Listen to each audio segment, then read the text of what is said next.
All right. I'm about done with this fucking quarantine coronavirus thing. I agree. I decided today. The novelty of it is worn off. Let's move on. Enough's enough. Fucking sick of it. Oh, God. It's fun at first, but lousy mood over it now. It's about so nice out. I went for a nice run. Mike is dressed like it's 4 degrees outside. I got a light jacket on. What are you talking about? I mean, it's like 60 degrees out. You're not hot with that? I can take it off if you No, don't. I don't care. I'm surprised he doesn't have the winter hat on. I mean, actually, God. Are you one of those guys like in the summer you'll dress like that? No. But it's not that. It's a brisk day. I have a nice I ran in shorts with a T-shirt. Sure, that's good for you. It's nice. It's just you want it to be nicer. It was good. There are people outside. Somebody offered me a drink. I had it. With a pizza with another guy. It's great. Oh, this guy walked up and just spit on me. It's wonderful out there right now. It's fun out. It's great. Maybe if I trick myself into thinking it's not warm out, then it doesn't fuck me up mentally as much, I guess. By the way, I returned the Tupperware to Steve. Thank you very much. Has it been sterilized? It has been sterilized and as clean as can be. Even when I touched it, I gave it it's leaving. I'm leaving it right there. It's yours. Excellent. I appreciate that. Gentlemen. I'm glad you enjoyed the brownies. I didn't say I did. You and your lovely wife and the new dog can enjoy this new Tupperware. Keep her fucking name. I didn't say her name. I'm just saying, wherever. I understand it's odd for you to leave your home where you do your full-time work and come here today. Yes. As I read about in a story about Steve adopting his dog, said he's a stay-at-home father. Was that a lie you told him to bump up to adopt? No, I just said that I work a lot from home, which is true. It says you work from home in the profile. Well, I didn't write the profile. No. Because when you adopted Kate, you lie just because you just we're from makes it easier. Whatever they want you to say, you say, oh yeah, no, that's fine. No, we do that. No, yeah. So if you did the same thing to get what's the dog's name? Ziggy. Ziggy is the newest Robinson. How's the dog?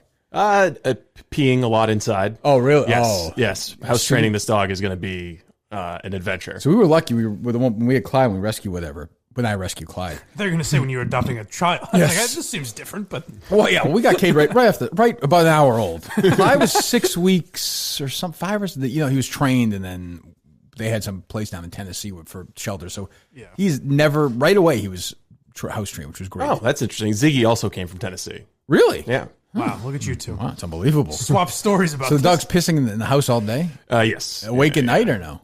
No, actually, sleeping through the night and pretty good with a crate and everything. That hasn't been a problem. It's just we're on the 3rd floor of our apartment building, which everybody now knows where I live. Correct. So it's kind of getting a lot of stairs in, running him outside every 30 minutes. If anyone wants to let the dog out while Steve's here, exactly. Are you upset with the former president? No, I mean he's just I addressed him on the Incel simple, stupid man. It was a mistake. He's just a boomer, you know. Right. It was a mistake made out of complete. I think out of innocence. The thing is, I would also almost be less angry if it was done maliciously. You know, like the fact that he's just a bumbling idiot almost makes it worse. I mean, spectacularly dumb. I'm not mad at him. Oh, okay, well there you go. It's not as bad as old Joe these days. Who's that? Fucking Biden. They can't play a clip of him where he's not. I know. Jesus, it's sad. It's fucking incredible.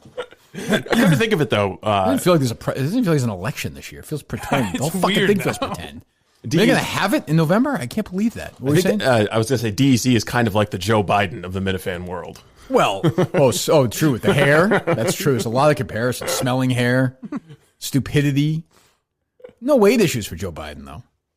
It's a case where we cannot let this. We've never allowed any crisis from the Civil War straight through to the pandemic of 17, all the way around 16.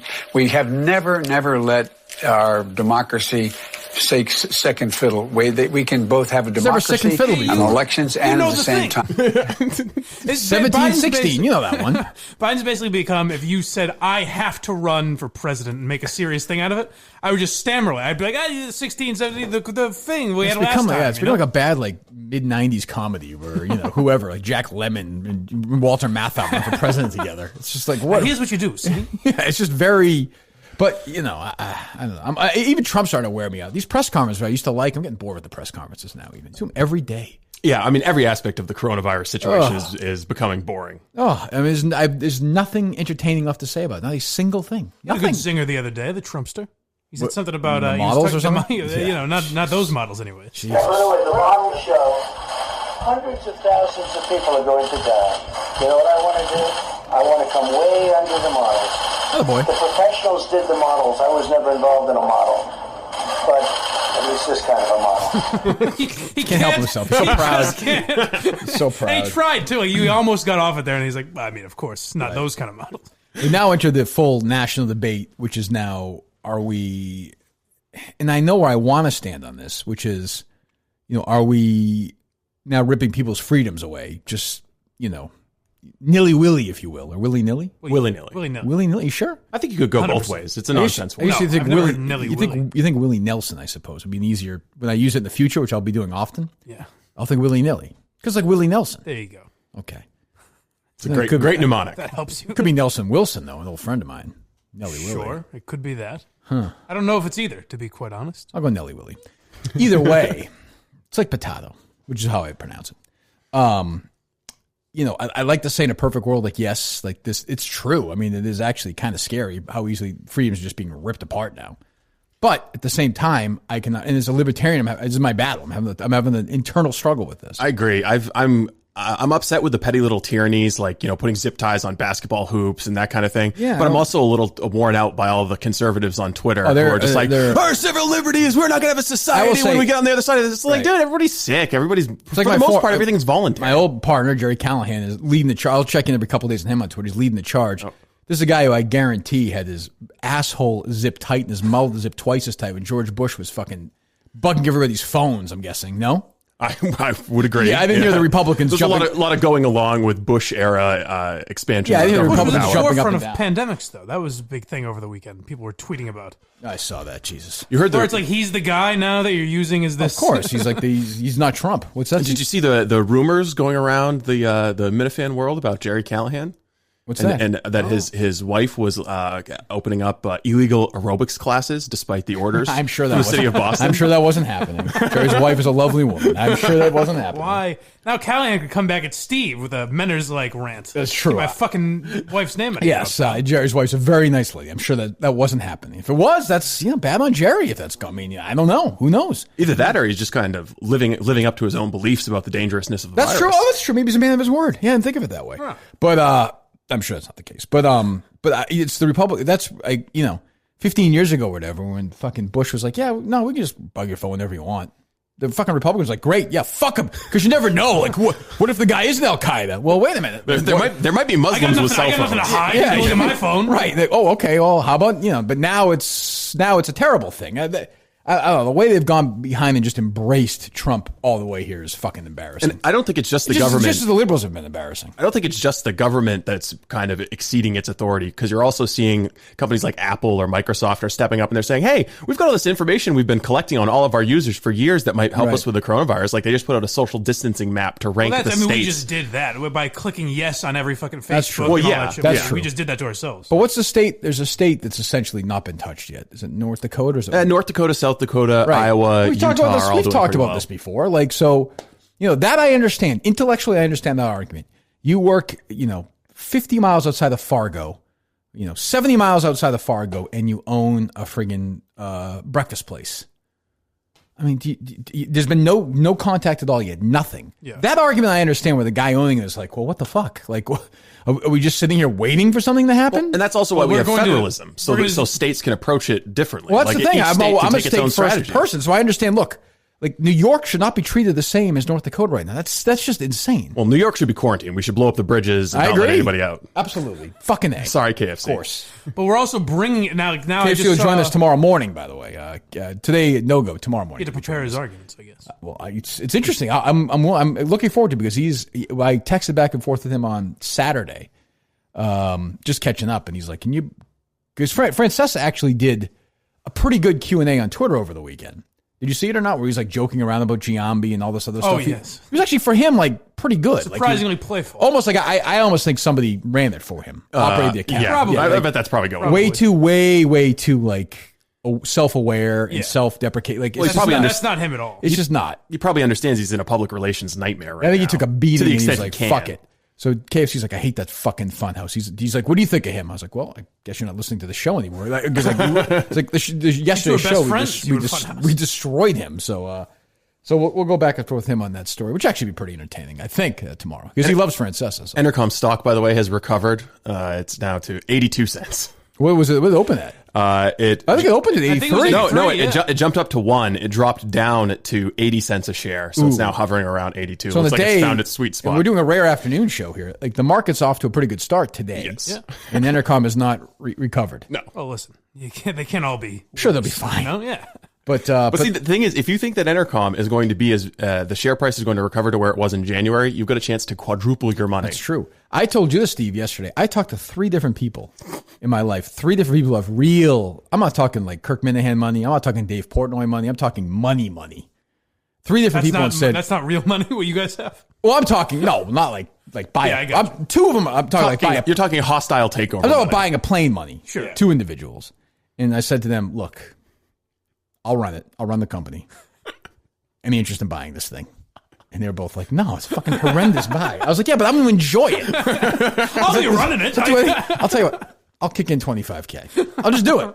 So while Mike and I were stuffing our faces with McDonald's, you were trying to rally a hostile takeover. I was. I mean, all 3 of us doing important work. And I was like, "Here's the beauty of it." I said to one of the guys, "Is my goal is to burn the company, take it all the way to the ground. Like it's going to be a horrendous investment for me. No, you. it'll be really funny though. Yeah, but I'm going to get great content out of it. I'm going to walk in there and say you're fired to these guys. Do you understand what I'm saying? You've seen Entourage, right? Yeah, right, exactly.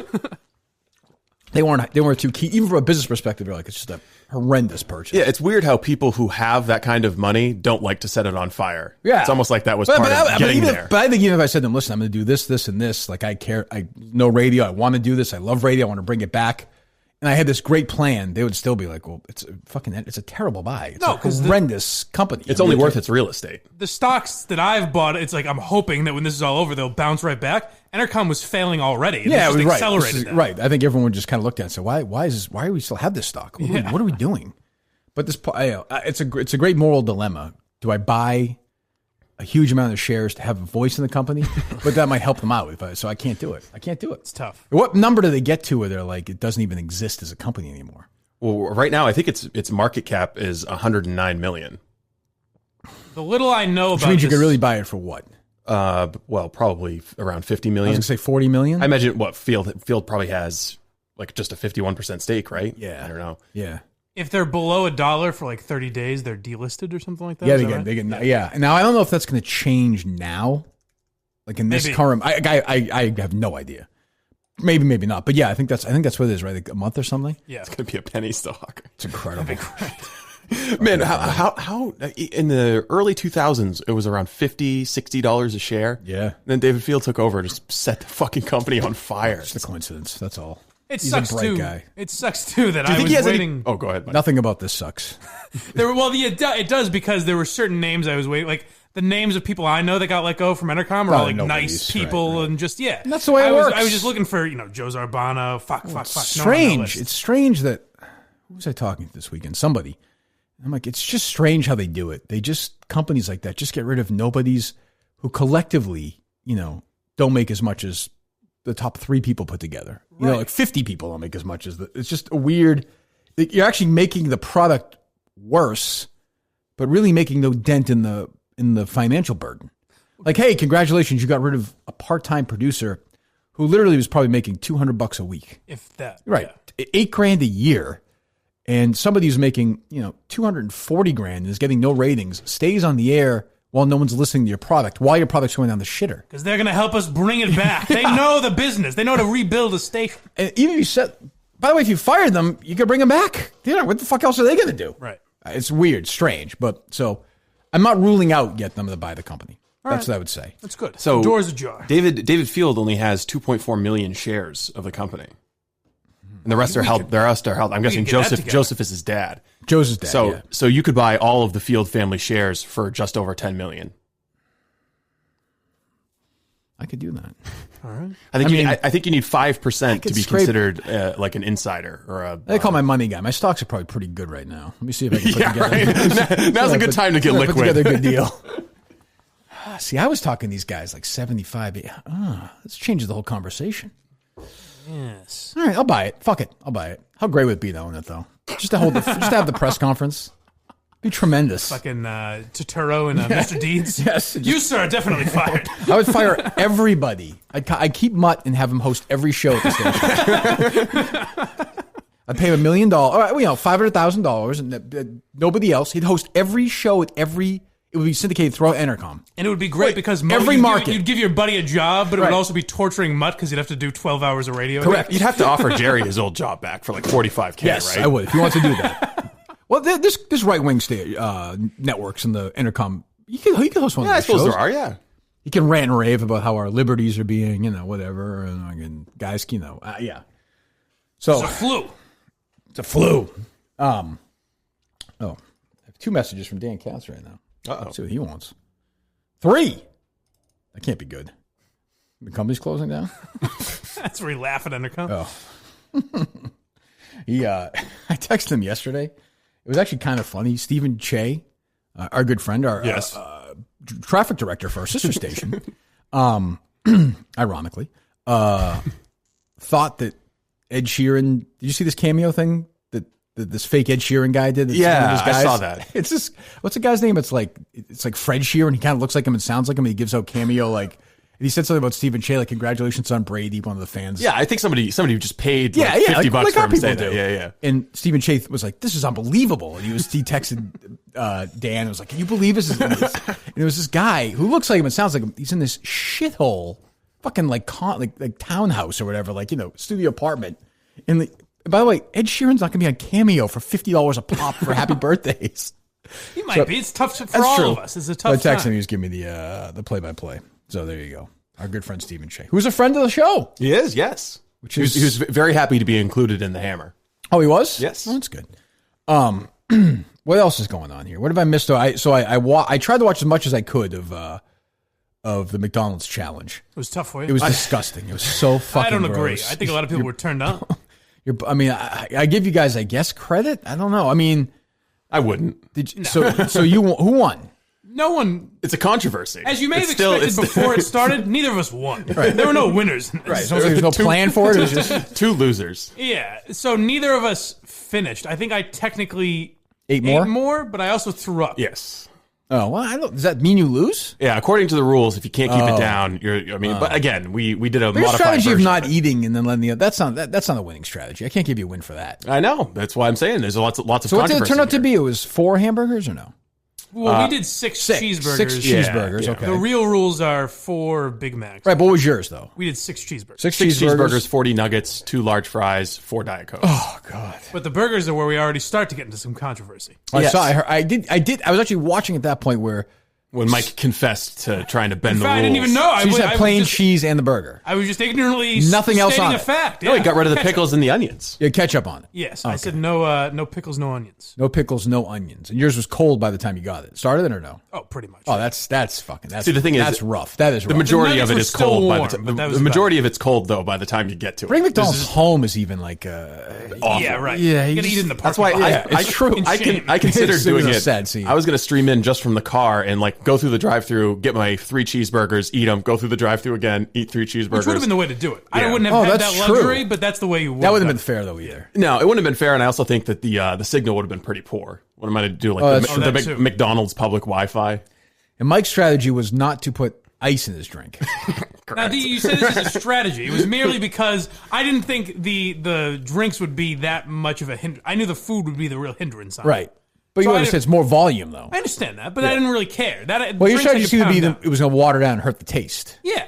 I'd prefer a Diet Coke than but I don't think at that point you're not worried water. about the quality of the taste. I would think you're not. I guess you're not. I think I probably put too much. At what point do you not enjoy it? When you're eating nuggets that are 90 minutes old. Right. I think after the 3rd cheeseburger, I was like, all right, I'm not enjoying this anymore. I barely enjoyed any of it. Well, but if you had few nuggets and fries, if you had a cheeseburger and fries and the Coke, you would enjoy it. I guess so. You know what I mean? It's good. It's good comfort. You know what I mean? If you had that for lunch, you'd be like, that's a lunch that you can eat. Yeah. That's what I mean. Eating in that setting. Right. By the time I got to the first it felt pressurized from the start for you. It was a big day for me. You know? Yes. Yeah. But by the time I got to the first cheeseburger, it was already disgusting. So I saw 10,000 people watch that, which is crazy strange. Not a lot going on. That's right true. Now, yeah. I love reading the chat on that, and people are jumping in there like, "Oh, look at you 2 losers eating McDonald's on a Saturday." And I'm like, "Well, I mean, you're hanging out with us for an hour and watching us." That's true. I thought actually Quantum Week Chris had the best line. That I made some joke that I had died right after that, and he said he died as he lived, doing something fascinating but ultimately meaningless. It was funny the first time I heard it. Yeah. What do you mean? Let's recycle Mike and the Minifans joke. Well, it's a Quantum Week Chris joke. Yeah, but you said it on Mike and the Minifans. So it's thrice recycled. You're telling the joke to a hardcore Mike and the Minifans. I've already heard the joke. Oh, I didn't think you were that big a fan. I thought Come on. Are you testing me? I'm sorry. Are you testing me? I'm sorry. I made it through the... I thought a good episode this week. Despite I can tell you're getting ready to poo-poo it. No. I like that we have the show. It's just conspiracy talk for me. It's just I have no... Not a fan? I'm interested in it. I don't have an ear for it because I'm just like, it just seems like bullshit. He wants me on to talk... what do you think? You think 9/11's fake or something? Yeah, it's all... Yeah. I mean, it's like at that point, it's like you're just trying to be. I thought you had two jet fuel can't melt. I thought you had two people just trying on that show, Mayo and this guy. They're just. It's like, yeah. And they're fine. I'm glad they're both play a certain character. Yeah, I'm glad they're both on the network and they can do their shows and that's all great. But I'm just like, I've heard like Mayo. It's like fucking. It's like hearing Born to Run. I'm like, we got it. I'll take Mike out to lunch. I'm not a good boss. Yeah, I've got you. Or something. I don't know. I will say the one thing you got on my skin though is he said on the DEC show. Andy said on your show is he said that I'm not saying I'm a fucking master comedian, but he's like Kirk is I guess he's just not good at improv. You're not a good improver. Yeah, I'm like said that it's my entire fucking career.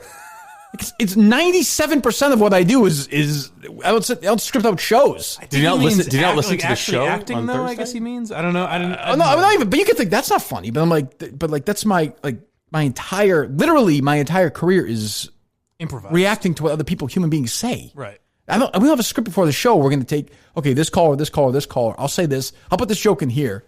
Like everything's in. Again, it's not Second City. I understand that, but. Does he want you to go to the improv clubs in the North End? Probably and dance around. Probably we should all do that. He has his show. That's great. We continue putting on the YouTube channel. I just don't like. I just don't understand why people who don't like the show listen to it all the time. That's all. But even he hates the show, which is okay. But he doesn't though. He loves the show. No, he does. He hates the show. I think the opposite. I think he loves the show, but feels the need to be a contrarian. Oh, well, that's. I think he genuinely likes it. He also thinks he's more interesting than he is. Like, why does everybody think I'm giving you too much attention right now?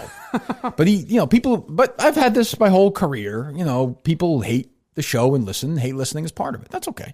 Yeah, I don't put him in that category where he's hate listening. He seems like a nice guy that just wants to be more of a character. As long as they support the advertisement. Yeah, exactly. Would you guys give your teeth a nice scrubby wubby after the McDonald's contest? Of course. No? What'd you use? Yeah, my mouth felt really disgusting. Of course, I used Dr. Sheffield's to get rid of that. Good. Dr. Sheffield, we're back with us this week. Dr. Sheffield's certified natural toothpaste is made in historic New London, Connecticut. On the same site that Dr. Sheffield invented toothpaste and put in the tube over 160 years ago. Look, as the kids would say, you all know the deets by now, right? Right. You know what I'm saying? What the kids say, yes. Don't they? Deaf. Yeah. Huh? Deaf. You guys really no matter your disability, you have to brush your teeth. Correct. Blind, deaf, whatever it is. Absolutely. Mike does it. Right. Deaf people, I imagine, do it. Mike, do your impression of a blind, deaf person brushing their teeth. I would rather not. Okay, fine. Fine. Why? Somebody deaf who works at Barstool? Let me see. It's improv right there. I mean, what the fuck? I mean, right there. What do you guys script these fucking things? That's good. Jesus. But we see again over the weekend, just picture after picture of people banging out the Dr. Sheffield's at CVS and Rite Aid and Walgreens, right? Yes, any pharmacy. Yeah. Orange Julius, I think, has it. I don't believe so. No, that's not true? No. That wouldn't be the worst idea. Like if you pair it, look at this. Toothpaste and orange juice. No, but not that. Is Orange Julius it's not really an orange juice place. I imagine it doesn't taste great after you've just brushed your teeth. No. What I'm saying is give you a little. I'm going to help out Dr. Sheffield here, okay? No problem. Here's a nickel's worth of free advice, there you go. if you will. How about a place where you get your candy, but they also give you a little toothpaste after. Makes when you're sense. done, you get like a little travel size. I like it. The fuck? Or any place that has like food with like garlic or Correct. onions, any restaurant like that. Nobody's gonna use mouthwash. A nice little travel size. Instead of complimentary chocolates after dinner, you get complimentary Dr. Sheffield's travel size chocolate toothpaste. Done. This is innovative. I don't even want a taste of it. It's yours. Keep it. I can't believe they didn't think that you could run Entercom profitably for them. That would work. Ideas like this. That would work. With Kramer-esque ideas like that would work right there. That would. You understand? It's a book, but at the same time, you can open it up and it's a coffee table book about coffee tables. It's great. You go to drsheffieldnaturals.com. drsheffieldnaturals.com. Kids have a bunch of flavors. Adults have a bunch of flavors. The timeless formulas are still free of fluoride. A lot of alliteration there from the copywriter. drsheffieldnaturals.com. 10% off. You go to drsheffieldnaturals.com. And you go to Amazon there, 2-day shipment if you're a Prime member. They'll fulfill orders as well through Amazon. Again, at CVS, any other local pharmacy as well. And take a picture and let the Minihane world, rather, let us know that you got your stuff from there. Please take a picture, and I'm sure one of us will retweet it out. DrSheffieldNaturals.com. Do there today. I thank you, and so will your smile. There you go. Look at that. I mean, look at that. It's a tagline right there. Brings a smile to my face, just as you say. I don't get it. Huh? What do you mean? I don't get it. What do you mean? What do I mean? What do you mean smile? I don't understand. I'm smiling right now. Yeah, but I just did a smile one. You got to top that. Oh, I didn't know we were topping each other. I'm saying your line was so good that it made me smile. I wasn't trying to best You know what? I guess that's a tooth. Sorry, I meant truth. I don't know what happened there. It's cute. Jeez. I got a lot of wisdom, if you think about it, really. A lot of holes in this bit. Cavities. How do you mean? Yeah, I guess. Oh, whatever. We don't be talking cavities with this thing, do we? No, what are we doing? They prevent cavities. That's true. I guess, yeah. I suppose so. You know what? I'm going to put you on retainer. I like the way you think. There we go. We're back on board. There you go. All right, brace yourself. So, it is nice to see John Henry get his fucking dick kicked in. Why do you say? I mean, it is fun. He doesn't care. Right now. He doesn't care. He's rich, but you know, he owns a newspaper where they fucking wag their finger at you all day, all fucking day long. Just sanctimonious garbage about just clapping for the first responders. And helping out the little man, and how the evil Republicans are doing this and that. And this fucking cocksucking asshole is sitting there. I don't know, literally or not. Who knows? I don't know what goes on in that room. Maybe Linda sometimes goes in the other room and turns off the light. Who knows? Whatever gets them off, gets them off. Correctamundo. Although at this time, maybe it is, if you think about it. Because I don't want them doing that and then having the guy go walk around and spread shit. You know? No, that's true. You know, hopefully they're saying... It is all right, but let us put know, it this way, John. if Linda Henry goes in the dark room, turns off the light, and John Henry and another man are doing something, you know, jerk off and stay 6 feet apart from each other. Right now. Is that so much to ask? I don't think so. You know what? I bet you John Henry's not even paying the guy the usual fee. He's probably not. Probably not. No, he's probably not during these times. No, here's 30. You want 30%? The fuck out of here. That kind of thing, you know? Because those guys are struggling too, and John will take advantage of that, you know? That business is going to be getting destroyed right now, right? The sex business? Yeah. Oh, I'd imagine. There's all the illicit stuff, I think, would be. There's still some deviants. It's got to be rough sure, there's still some people. Yeah, I suppose like high-end escorts, but isn't there's a lot of prostitution in Vegas, and Vegas is basically shut down. Vegas so is they probably closed. just don't have as many customers. But I just mean your good old-fashioned mom-and-pop prostitution place. Sure. You know, like they must be screwed right now. Rubbing nickels together. Yes. Or they're not screwed. Yeah, there you go. But I mean, they just must be, you know, we should probably put something together for them. You want to start a GoFundMe for all the sex workers? Or a fundraiser. Nope. What do you mean? I don't think that's a good idea. Why? I just personally don't think you should be fundraising for anyone. That's just my personal belief. Well, it's not, there's no way you got anything that you had to read about that, did you? Nope. Certainly didn't. Well, you're right.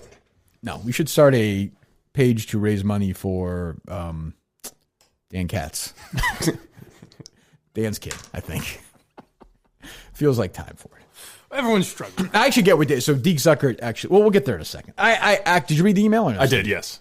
I understand where he's coming from. I do too. I think it's always funny to see emails from Dave though that starts out, "This is a delicate reminder," and then "This is a blunt reminder" in the same email. Yes. Yeah, we don't have to read it, but I mean, I saw Deke tweet about it before I read it. Yeah, so I guess Dave talked about it on his, because Dave's focusing on cherry right now, like trying to make $500,000 a day in his own stock trade, right? Yeah, sure. Well, he's trying to. He's doing like 5-hour long live streams of him losing money on E-Trader and just getting hit with fines and fees because he keeps trying to trade with money he doesn't have. So John Henry owns the Liverpool soccer team. Football, I call it football. Football team. Right. Football. And they're furloughing basically the entire staff, right? No, they're furloughing all of the people who can go on government wages. Right. So the government's gonna have to fucking take the beating. Yes, the taxpayers of the United Kingdom are credible. That's a loophole we found. And this guy, and look, again, we talked about this the other day with David Field. Like, I'm not going to tell some guy who runs it's his company. He wants to keep every dollar, fine. But you can't be the guy who owns the Globe and fucking tells everyone to go piss off and then do this. You can't. Yeah. I mean, and now, of course, the $1 million question is, you know, when Jeremy Jacobs looked like an asshole, you know, the Globe, everybody went after him. Who's going to write about this in the Globe tomorrow? Well, that's why I brought that story up at the time where they wrote about the Celtics and Bruins, because like you said, they did a fine job covering it, but it was just the hypocrisy of they'll never write that about the Red Sox. Right. And oddly enough, I would have no problem if Robert Kraft did this, I would kind of be defending him because Robert Kraft's not out waving his fucking finger at people. Like, who am I to tell Robert Kraft what to do with his money? But John Henry owns an organization, and he himself would tell people what to do with their money. Right, yeah. Oh, no, exactly. And he has a company where they take shots at millionaires all the time who treat the little guy like shit. Yeah. And let's not forget Stat News, their health vertical, was begging for donations so that they could make their coronavirus reporting free. I saw things like, again, it's difficult for me because I don't want to tell somebody, you own the business. But somebody tweeted me today about it and sent a picture that if you're looking for obituaries in the Globe right now, they're not waiving the fee for that. Just little things. Really? Just little, again, it's just do whatever you want, but you do this thing, we're all in this together, and we either are or we aren't. And if we're not, we're not. But it's like, what a tone deaf fuck. That's where he's feel. What a tone deaf shithead. It's ultimately going to be bad for his business, though. Of course. Because the optics are so much worse because it's United Kingdom taxpayers picking up the burden of his furloughs. I mean, I know the Queen spoke last night. That made everybody feel better. I'm sure that calmed me down. That put it all away, right? Because a 96-year-old woman who's never had to fucking work a day in her life. 93, but she sounds like she's no older than 85. True. 93, and she's sitting here addressing how insulting is that? That'd be like some random, for me, it's like a random 93-year-old just talking about it. Do people in England give a fuck about that? I'm sure. Well, yeah, they care about it. I mean, they're super horny for the monarchy over there. You see, it's a business. I mean, they're Yeah. No, I know, when there's a wedding, people, if she just speaks, are people oh my goodness. I can't imagine anybody takes what she says more seriously than anybody else. I can't imagine I guess what I'm asking, yeah. I imagine she has more authority speaking to the public than Boris Johnson does. Well, now, maybe. Right now. But I mean, he's kind of like a Trumpish figure over there. What is she? They just have it's just this institutional, traditional respect for the monarchy, for the royal family. It's a British thing. Oh, okay. So she spoke, and they were it's only the 6th time I'm like, who cares? Doesn't that mean she's kind of irrelevant? If it's only the 6th time. We'll all get through this together. So I'm like, oh, shut up. Go away. Go fucking do something. Go play with your fucking great-grandkids or something. Now, is there anybody who has behaved well during the coronavirus? I mean, apart from the three of us. Us, this show. Yeah, but I'm just saying, the media, the right wing, the left wing, people who are not social distancing, people who are doing extreme social distancing. It seems like it's brought out the worst in just about everybody. I'm so sick of these celebrities. I just have no, I saw Jennifer Aniston, some story, she's been fine staying at her house for 3 weeks. I'm like, yeah, I'm guessing it's a palatial estate. Yeah, this looks like Mike's apartment. Yeah. I'm going to take a wild, or 10,000 square feet. It's probably 50,000 square feet in fucking Malibu. And she can look out at the ocean. She's probably got her own, I'm sure she has her own gym. She has her own chef. This is not reality. Shut up. You're fucking loaded, you idiot. But they're doing a great job. They're providing a service. Oh, they're God. giving us entertainment. That's the other thing you learn is how poorly these people are on their feet, too. No quality, the entertainment has been done. That's what early on celebrities, they were predicting this great renaissance of American art where people were going to be trapped home and inspired to do something. I haven't really seen that. I saw two guys eating cheeseburgers. Right. That's the peak of it so far. That's who the content is. The guys who always year round are sitting at home just talking shit rather than having to be in a movie or something right now. You just can't do it. Like Johnny Krasinski, JK, is a friend of mine. Right. Okay. But he's doing this thing. Everyone's like, it's incredible. And I watched 2 minutes of it. It's fucking horrendous. He's talking about how great the world is. I'm like, oh, fuck off. That's just what they do. And they think, I guess they just get into a bubble where they don't ever hear the criticism. Of course, they all have on fucking, John Legend, and they have, whoever, fucking John Mayer, and they just jerk each other off. Yeah, they feel this. I mean, it's like that Fallon thing we talked about last week, where they feel this need to be a voice for the people, I guess. Yeah, I guess. Where people get their information or something. I guess. I don't know. Do you think that any of it's going to be permanent? Like other people are starting to be down on celebrities as well, and so the celebrity culture will take a shot after all this? I think it has a lot anyway. We always say, it's why Trump was elected largely. I don't think but it's almost like they don't even know. It's not even their fault in a weird way. They're so bubbleized. I think no is the answer to Steve's question, because just look at every time some name is trending on Twitter, you see a million. Oh my God, I don't know what I would have done if this person is. Oh my goodness, thank God Betty White's alive. Yeah, no, it's true. Like a 98-year-old, if she dies, how's it change your fucking day? Right, and someone who's not a fan of her real work, what she would, Betty White would consider as her real work. Some 23-year-old is like, oh my God. I know. I always see that. Yeah, these celebrities trending. Oh, my face when I saw whoever trending. Yeah, you were. I was terribly nervous. You clicked. You thought they were dead, and they weren't. What if they died? What would change? They're still stuck in your house. Yeah. It is weird. What else we got today, Steve?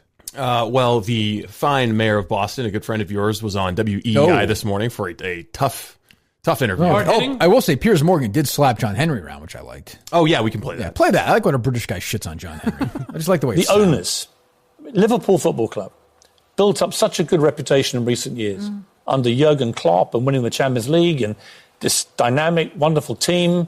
Everyone was proud. Everyone loved what Liverpool was standing for. All gone because they're billionaire owners in America decided this was a good time in a year when they made £45 million profit, that they were going to furlough their staff at Liverpool Football Club. They were going to get the British taxpayer real quick to pay 80% of the salary. We could call him. Is Tom Werner still on the treadmill, or is he? No, but he's working out and he's on another call. He's on the phone. I reached out to Linda and Sam Kennedy for a response. I did not get a response from either. For comment on this Liverpool story. Just do my due diligence. I didn't get a response. But back to Piers. I'm sorry. Of Liverpool staff. This is when they're paying players millions a year, £5 to $10 million a year for some of those players. This is when they're making tens and hundreds of millions of pounds in gate receipts, in fees for winning. The American, the British version, not everything's the same, Mike. It's pounds in England. I'm aware of that. Yes. Well, just a case. I know sometimes you're not. He's a big finance guy now. That's right. I mean, I know he's going to his therapist now, so he's got a swinging dick. No more jokes about Mike, I've learned. What does that mean? So that's fine. We'll talk about it later. We'll talk about. I'll text you later off the air. So the opposite, the exact opposite. It's fine. Don't worry about it. It's you and Mayor. Champions League and so on. No problem. What an astonishingly stupid decision by Liverpool Football Club. Well, that's the thing you forget. I'm guessing, I don't know, I know 3 soccer players, right? Messi. Yeah, I don't even know if he's right. Ronaldo, somebody else, whoever, Pele, he's still playing, right? Sure. So, those guys, they're not losing, their checks are clearing still, right? Correct. So, this asshole guy making 40, which is fine. I mean, look, he signed the contract, no problem. But because, and we see with the Red Sox ownership, there's such fucking, dick suckers to these players that they'll never, ever challenge them because there'll be a war. But the guy who's fucking, sweeps the fucking stadium or cleans the fucking, toilets in the building, that guy who actually needs the money, who's making whatever, 35, 45, maybe 40 grand or whatever, 50,000, whatever the fuck the equivalent of it is, he's out. And it's no different than what he did. What did he do here? Give him $700? $700. Employees piss off. Yeah. Go away. But you'll get through a week of this, hopefully. Yeah. And guys like, I don't even know, Xander Bogaerts, and look, he signed a guaranteed contract, but whatever, he makes $20 million a year. Every 2 weeks he's getting $800,000, whatever it is. That's clearing. That's going through. They would never say, hey, times are tough, Xander. Would you take a 40? We want to keep people. And by the way, those players might say, sure. Well, that's true. There are some players that are if you're doing something good with the lavish salaries they get. How are contracts working right now? I don't know. I don't know. Are they getting paid? I'm saying this. I think everyone's still getting paid. Here's the only thing, though. If Bogart's getting paid now, that would be a year off his contract, but they're not playing baseball. I would assume that there's something in the contract that says if for whatever reason the season isn't played, I still get paid. You heard what they said about the Astros? That punishment's going to count this year. Oh, really? Like Hinch and those. That's going to count this year. Wait, so Manfred said that. So if they come back, if they don't play this year, done. Then the Astros are reinstated. Yes. What the fuck? It's outrage. It's a fucking outrage. Steve should certainly be fired up. You broke that story. He wants the Astros abolished. Yes, I mean, it's not right. I think I saw, of course, I get my baseball news now from fucking Hubs, right? Is that his name? Yes. And Jared Carrabis. So, I mean, 2 idiots, so I could be wrong. But they're pretty good on this. And I think they said that. I looked it up, Steve. I think they said, Manfred said we're going to count this as an operational season. That does seem, I don't even want to get into sports, but that does seem bizarre. But I can guarantee you the history of the two most popular American sports of the last 50 years are baseball and football, essentially, right? Yeah. And it is 2 different stories when it comes to the union. The football union has lost every single time. The baseball union has owners by the balls historically. There's no way these players aren't being paid right now. I'd be stunned if that was the case. Stunned. Yeah, CBS says canceled MLB season wouldn't extend suspensions of ex-Astros GM Jeff Lunho or manager AJ Hinch. It doesn't make any fucking sense. Is that the craziest thing you ever heard in your life? So they're just not suspended. But the real question is, does this, they're going to look up, make sure that these guys are still getting paid. I'm just getting into this. Let's get Jeff Passan on here to go through some contracts. John Heyman at 12:45. So if you have a 5-year deal, though, is this a year in your deal? That's what I was asking. Or if it's like your last year, your contract, boy, it sucks for a team if it's like a, But then if it's not, then they're not getting. Then the players aren't getting paid right now. Right. I'm sure the players are getting. There's no way they're not getting paid. I would think. Yeah, I think they're still getting. Newsweek has a report out that says that they're still getting paid. I'm sure they are. They have to be. This is a year off. They're not going to pay him for an extra year. I mean, it's not like there's No, the cap was a year on the contract, but there's no way Major League Baseball. I'd be stunned if they weren't getting paid. Stunned. Yeah. Contract law doesn't change just because there's a pandemic. So right they don't. When damn baseball right comes back, Mookie Betts is a free agent. If they don't play a game this year. Yeah. Boy, did you trip on something interesting there. I sure did. Did you ever? Well, the Dodgers have egg on their face. Boy, we lucked out with Verdugo. You know what, Buster? You're right. And speaking of Buster, joining us right now, Buster Olney on the AT&T hotline. It's kind of interesting. It is. I find it interesting. No, it is. It's weird. It's just just bizarre. Yeah. Like Brady. Like that his first year's done? I don't. You saw Trump was saying he had a phone call with all the commissioners. How about this group? You had Manfred, Silver, Jay Monahan, who's the PGA Tour commissioner from Belmont. Bettman is still the NHL commissioner? Yes. And then they had random, Vince McMahon was on it. Oh, good. Which must have been awesome. Spiced it up a little. Must have been great. He's old friends with Trump, right? Oh, yeah. Linda was in his, Vince McMahon. Yeah, Linda was in charge of small businesses. Oh, yeah. And it is true. As Harry says, he likes Donald Trump because Donald Trump's in the WWE Hall of Fame, which is true. He took a Stone Cold Stunner once, and now he's the president of the United States. So, they had this call, and then Trump's out. He's like, yeah, we're playing sports. Attaboy. Fucking A, we are. Attaboy. Well, I think the owner of the Jets is his ambassador to the Court of St. James. Yeah. So he's probably got his ear. I guess, but so they... It's just like the Easter thing, though, right? He's just kind of trying to project an optimistic message. But, Dad's trying to keep everyone positive. Yeah. You know? But, 10 minutes away, guys. It looks like the Masters, they're going to announce, if they haven't yet, today they're going to announce it's going to be in November. Correct, yeah. Have they announced that officially? I just saw people reporting it that it was... They pushed back the Open, right? The U.S. Open? The U.S. Open got pushed back, but to me, so they pushed back the U.S. Open, which is traditionally around Father's Day. Yeah. They pushed it back to September. Now, you say, well, that's not unrealistic, but the U.S. Open this year is at Winged Foot, which is in Mamaroneck, which is literally right next to New Rochelle. It's in New York. Oh, yeah. They're not going to play that in September. Yeah, I can't imagine. Now, they'll probably try to do some kind of modified thing where they don't have big crowds, regardless. Yeah, they could do that, I guess. But they're also saying they're going to do the Masters. And to me, the Masters in November is a realistic... That, to me, is something you could say, all right, that could happen. So we're talking 7 months away. They're probably going to have all four majors in a month and a half span. The Open Championship is canceled this year. Oh, okay. They canceled that today because you can't... Oh, maybe that's what I saw. Then they canceled that. But you're right. They also moved the U.S. Open today. But the Open Championship, it's hard because you can't do it in November because the weather's shit. And you know what I mean? In England or in Scotland. So you can't do that. There's just going to be... So I saw... and the Ryder Cup, too. When you brought up North Dakota not being hit hard. They play there. Now they're going to play NHL, or they're talking about playing NHL games in New Hampshire and North Dakota. But is that really... If you have crowds, are you just bringing people into those areas? Or you're saying people are going to travel, right? That's true. Like diehard NHL fans? Yeah, yes. Could you do it? Look, I don't know. Unless they're thinking about not playing. I don't care if they fucking play any games or not, really. Other than golf, that's all I care about. But if they play at North Dakota, say, at some college with 2,500 people, is there going to be enough testing at that point they can literally test people at the door or no? I wouldn't think so. I don't think that'd be a smart use of resources anywais. Yeah, I don't think so either. We're gonna deploy 3,000 tests. All right, I'll bet this for better use of resources. Everybody gets a mask. A ventilator. How's that? Can we handle ventilators at the game? I can give them out. Yes. Yeah, I don't know. But everyone gets a dose of chloroquine. But don't you think at the point, if we're at the point where we're forcing games in North Dakota, is it really that important? Is it really that important? That was my first thought. I was like, why are we... Do we need this? I know we love... I get it. We love sports. We all love sports. But, the world really, we're learning, does not end for a year if there's no sports. My only thought was it is, and that would be a nice distraction for people. If sports were able to come back in some way, it's just something to do. But is it so important that you're fucking shoehorning it into the...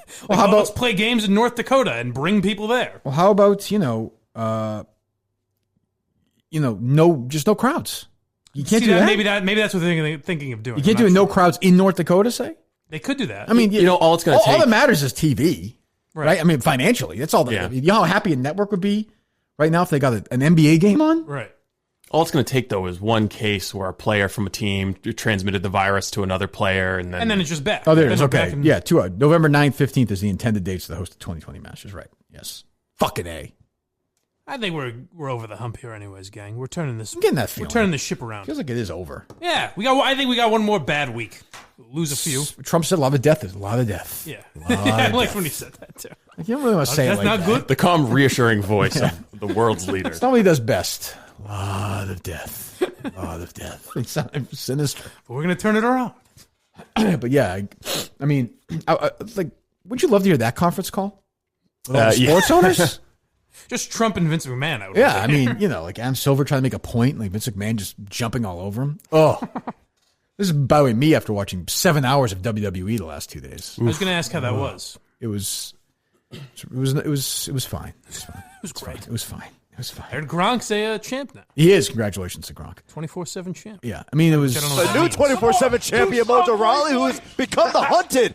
APR Truth won the title earlier tonight. Byron's getting slammed right now. Why didn't Mojo just leave the building? There's no way Mojo's going to survive now. And that's the rules of the 24/7 title. Has to be defended anytime, anywhere. Even here at WrestleMania. Wait a minute. It is. It's Rob Gronkowski's up on the perch. That was such a surprise. Oh, my God. He's there. Gronk took out everyone. I bet you they paid Gronk $1 million at least to host this. Oh, yeah. Because when the deal was made, it was going to be in a big arena. Right. And, yeah, it was going to be huge. And Do you think he negotiated that he had to win? Maybe. Well, he's with the company now, right? Yeah. So, but like he was probably on for add everything up over the 2 nights, 4 minutes. Oh, really? 3 minutes, maybe. Oh. And he's terrible. I mean, he starts, he gives a speech, and then they go and like, what a weird investment. There's something so just about this whole thing. I didn't watch WrestleMania, obviously. I just saw the clips of Gronk. But there's something so like peeling back the curtain that I'm sure it'll recover and be fine. But it just makes you think like, oh, without a crowd, this is very strange. This is what this is. This is what I'm watching usually. It's very strange. They did a lot of like offset like matches and stuff to try and make it seem weirder. And some of it worked, some of it didn't. I mean, fucking, if you're a kid, you love it. You don't care. Harry loved it. He's like, like the WWE keeps saying the way they were doing the deal over 2 nights, this is too big. First time ever, too big for one night only. That's what they kept saying. And Harry was like, this is like way too big for one night only. Like it works for if you're like a child, He's like, this is insane. They can't do this in one night. Harry's like, Dad, listen, we're going to need a bigger TV. I was saying, I'm like, they could have done this in one night. He's like, no, they simply could not have had these matches in one night. Harry and Dale Arnold were all very excited about it. It's funny you said, I think the same thing too. Like I like it. We watch it together. He has fun. I have fun watching with him. And it's, but like if I didn't have a kid, the idea of me sitting there for 7 hours watching these men do this, like when it's not even good. It's crazy. Or even just as an adult, still watching it and kind of enjoying it, but kind of mocking it a little. Right, having fun. I have no problem with that. There's none of that. But when you're like, I wonder who's going to win this heavyweight match. Right. It's interesting that they decide to flip him and become a bad guy. It's a weird move. Like a heel turn. Yeah, like you can have right. Yeah, like if you're with a bunch of your buddies and you're fucking it's on, you can make fun of it and have fun. No problem with, when they jump off a fucking building or whatever, it's cool. But like Dale takes it seriously. Yeah, if you're like, how did he do? Give me a real answer. How did he do that? Why did they choose him to win that match? Doesn't make any sense. This guy was a villain for years, and now we're just supposed to embrace him. Very strange. It's gonna be weird for them too. Like you're used to performing with the energy of 20,000, 40,000 people around you. I mean that like you're for these guys who won their big matches or whatever. Like this is the biggest night of your career. You've worked hard for this, whether it's wrestling, but still. You're getting ready to do it in front of 85,000 people. Or even as much as we'll make fun of Gronk. That's like he was probably a wrestling fan growing up and everything. And for sure. And that's huge. To be in WrestleMania must have been a huge moment. And then he's just like, where the fuck are all the people? Right. But even Gronk, I would say, is used to being in front of 80,000 people. For these guys, it's like a really rare event. Like it's crazy. It's like, and you're like, well, all right, in front of nobody. And it was taped and it was edited. And sometimes that was a little weird because they taped like 3 months worth of shit, I guess, over like a weekend. Yeah. Which is smart, and then they got sent everybody home. But they play to the crowd, which is weird. Yeah. Also. Oh yeah, they were doing that. Like if I turned for like a laugh track every time I spoke, like Gronk's holding up the belt to empty seats. That's what he's doing. They were doing that. Come on, they were screaming. So I don't know. We have a new sponsor, Steve. Is that right? We do have a new sponsor, Death Wish Coffee. Tell me about it, please. Death Wish coffee is very high caffeine content, so you don't need to drink as much coffee. And it comes in cold brew. They've got K-Pods. If you've got a Keurig machine, you can also get just ground coffee or whole bean coffee if you like to grind it yourself. But it tastes great, and it'll get you going in the morning. It's been a blessing for me because I don't have to go to Dunks anymore. You just crack open one of those little cold brews you have in front of you, pour it over ice, splash some milk in there if you take milk with your coffee. It's very, very convenient. So how am I getting this? What am I doing here? It says on the copy, I think it's, there's a promo here we code go. Yeah, deathwishcoffee.com/Kirk. Deathwishcoffee.com/Kirk. You, by the way, you can enter the win when you do that. A MacBook Pro, Death Wish Cold Brew, Barstool Sports merchandise, and a year's worth of Death Wish coffee. If you go to deathwishcoffee.com/Kirk. Look, I'll admit, everyone knows I'm not a coffee drinker, but I know I'm basically my entire audience is. So if give it a shot. I mean, tell me what you think. Deathwishcoffee.com/Kirk. You can also receive 15% off your entire purchase with the promo code Kirk, K-I-R-K. That's a promo code, Kirk, K-I-R-K. 15% off your entire purchase. Check it out now. It's going to be a nice new sponsor for the show. I see these people all the time. They're drinking their coffee, sending pictures of their house, doing work on their computer. Well, mix it up a little bit. Get Death Wish Coffee. Deathwishcoffee.com/Kirk. It's good, Steve, yeah? Yeah, I definitely recommend the cold brew. They have, I like the unsweetened, but they also have a slightly sweet if somebody likes a little bit of sugar with their coffee. It's really good. Pour it over some ice, and I enjoy it. Excellent. I made some in my my coffee machine as well because we got some ground coffee. Okay. And it's good. It's good. You will definitely notice the higher caffeine content. Oh, good. Deathwishcoffee.com/Kirk. Deathwishcoffee.com/KIRK. So get that going right now and use the promo code Kirk and let us know that you're doing it, please. And let them know as well. Get a good relationship going here with these guys. Be a nice coffee sponsor. We used to look for those in the morning show all the time.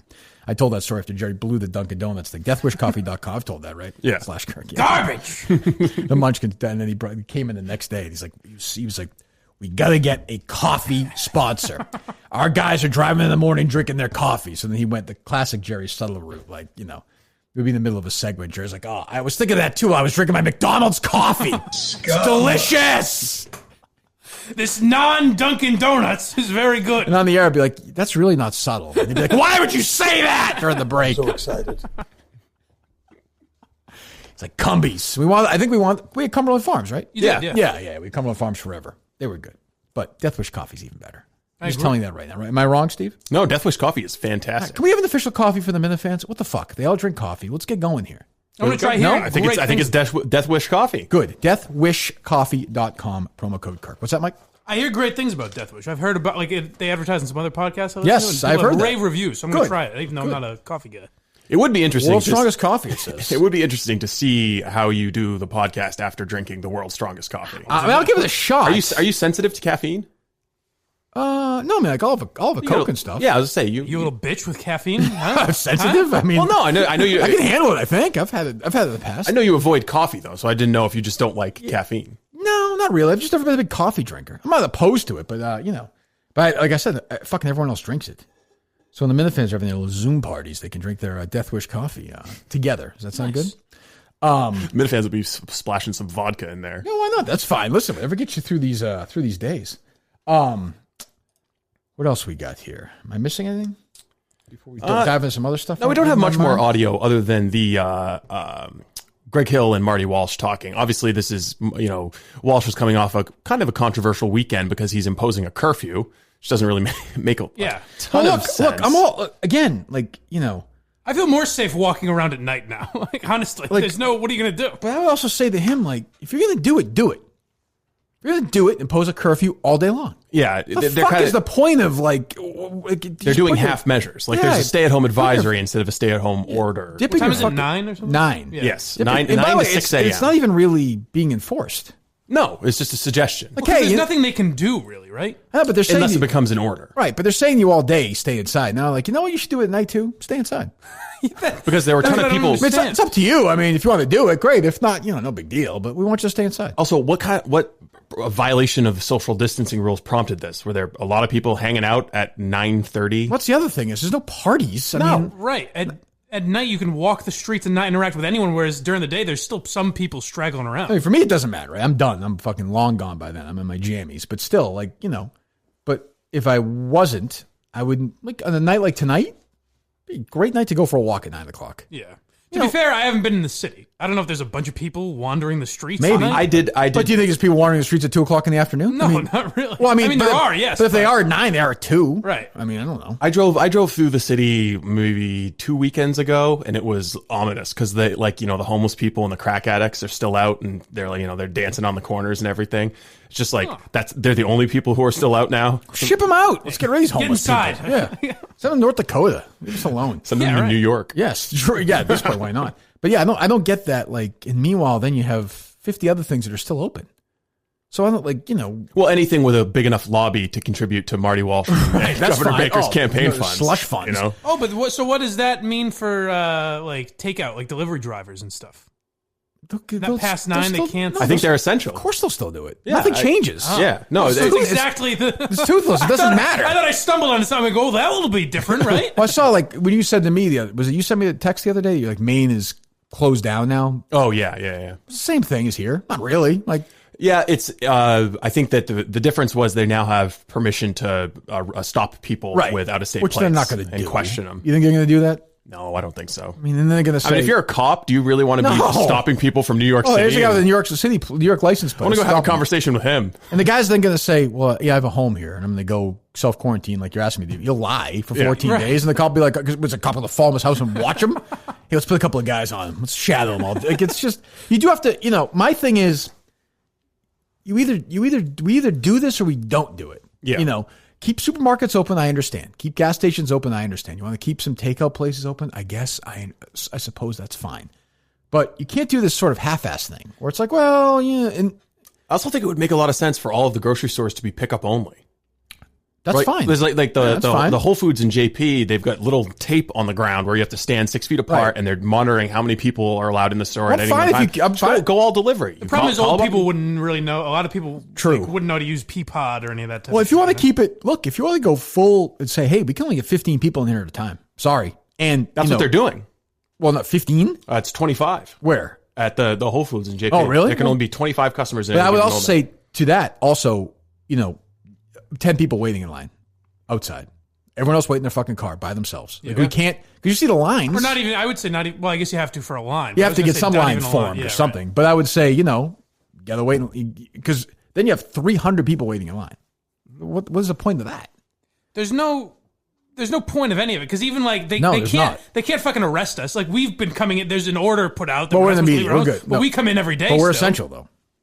But that's kind of what I mean, is we're going to take advantage of that. You know what I mean? I think there's a lot of cognitive dissonance going on with people trying to do the right thing, but then also just falling into not being able to do it. People with masks on asking if they can pet my dog when we're going for a walk. It's all strange. Yeah. It's like, I mean, come on, dogs can carry it too. You have no idea if I've been following social distancing. True. Tigers have it. Cats can carry it now. We're three idiots. We're just spouting. Let's hear from the mayor. I imagine Marty Walsh, the mayor of Boston, will have. Well, and he and Greg. So the context for this is that Greg was, I think, saying something along the lines of what we were saying, is that curfew doesn't really make sense. What's that all about? Oh, good for Greg. Earlier on the show, and Walsh confronts him about it. When you say, you referring to me razzing? I mean, you were razzing me this morning. I can't wait till this is over because I'm going to come on that show for 3 hours and just go at you. What was I saying? By the way, that is a threat. I try to follow what you guys said. No, you said. No, I'm just giving you a time. But the question came up about the curfew, and obviously you've been advised that you're not doing this on your own. So you've been advised that this is what to do. I just don't. Is that going to lead? Is the 9 p.m. to 6 a.m. going to lead to a 5 p.m. to 6 a.m. or a noon to, I mean, is that question by the Greg? I hope not. I mean, again, these are, as I said in the very beginning of this, we're taking extreme precautions here. And what we're doing is trying to stop the best we can the interaction, which stops the spread of the virus. I think if everyone... He just kind of goes on talking from his talking points. I just thought it was funny, though. His pants there quickly. Yeah, I was going to say, confronted on his previous criticism, he walked it back pretty quickly. He'd been like, well, I mean, it's a pretty reasonable question. I think everybody's asking, what's the point of this?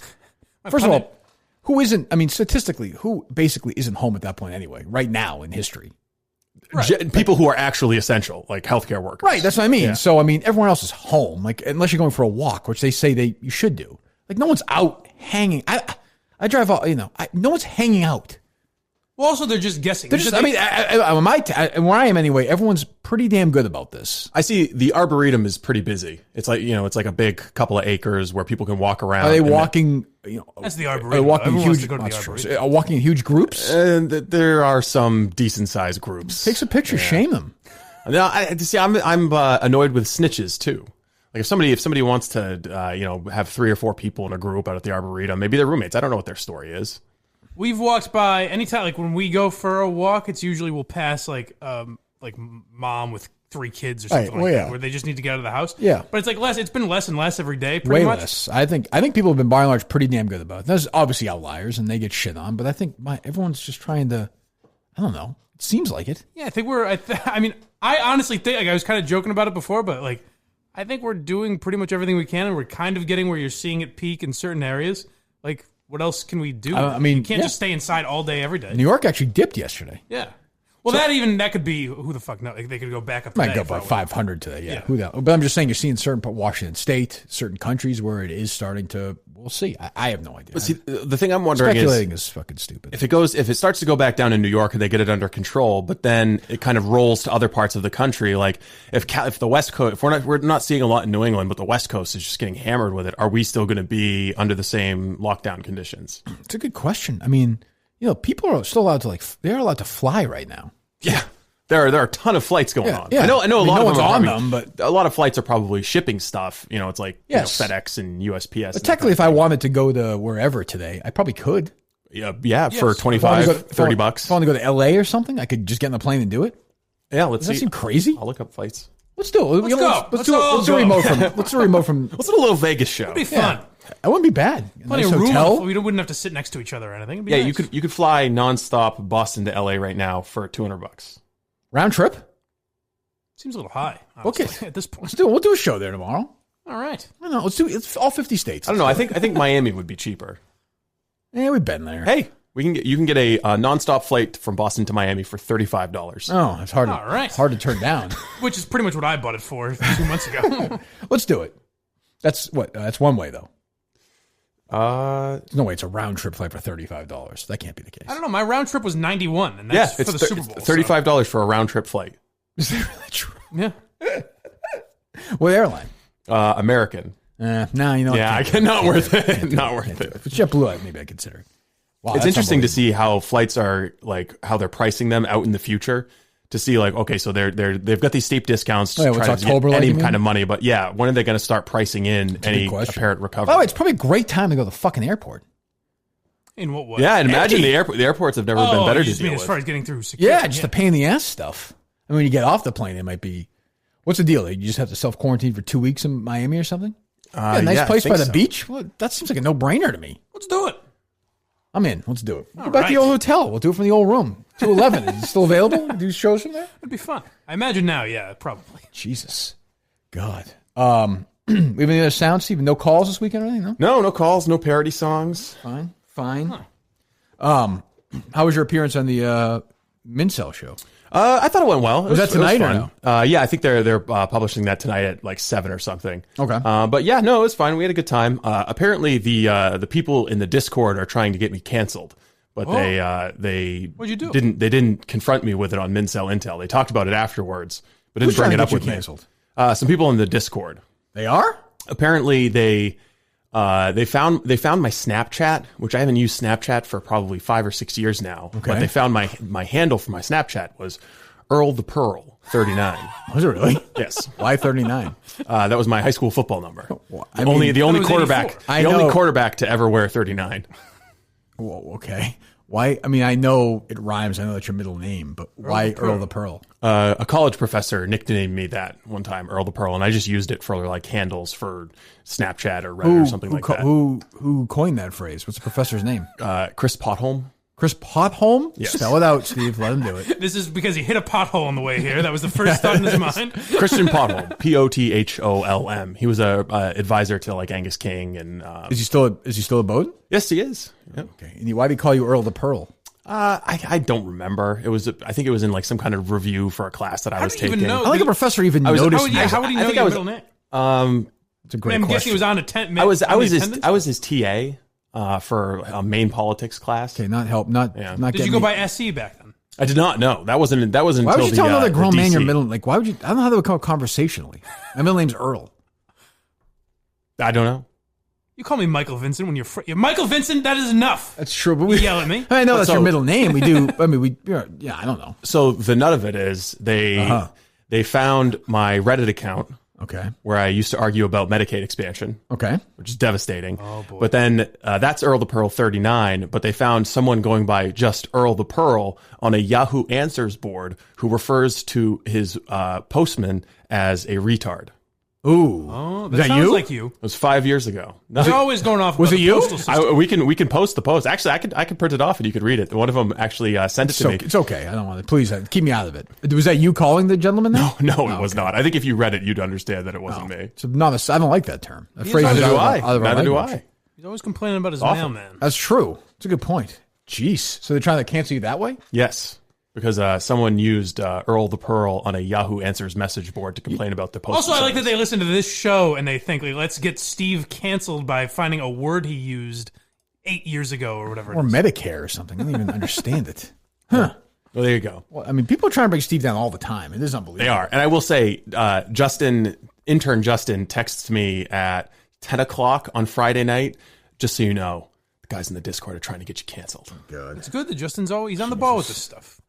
When do these interns go away? We get new ones. We don't. I mean, are we stuck with these assholes forever? I mean, I appreciate how hard they work, but Jesus, they have any fucking desire to contribute. I guess this coronavirus fucks us with them. We're stuck with them now they'll probably have to repeat their years at college. Yeah. They're just here now. They're the interns. Odd. They work hard. That's their position as interns. They work extremely hard. Yeah. They care about the show a lot, and they have no ambition. Well, correct. They have ambition just for this show. But that's what I mean, though. They have no, but they don't make any money. Well, they get clout. Where? That's true. The internet clout. I mean, what's it going to be like for them when they, I hate to say this, they're going to one day leave the show. No. They're going to then have a regular job. What possible way does this help them do that? And they're going to have jobs where nobody cares about them. Imagine Justin. So Justin leaves here, right? Yeah. Gets a job. What's he majoring in? I assume communications. Okay. I thought it was business. Okay. I think it's business. So he gets a job in an insurance company. And he and this other guy or whatever are kind of friends. Imagine Justin one day at lunch says, we should probably do a YouTube show together. Just kind of talk about the week at the office. Imagine Justin working in business. No, that doesn't make any sense. I could see him as like a producer or something. They're all learning good video production skills and social media and there is those are marketable skills. Justin does have that kind of face. I used to talk about this all the time. You turn around, and you look at your producer and they have the dumb open mouth. Justin was born for that. Mouth breathers. Yes, he was born for that.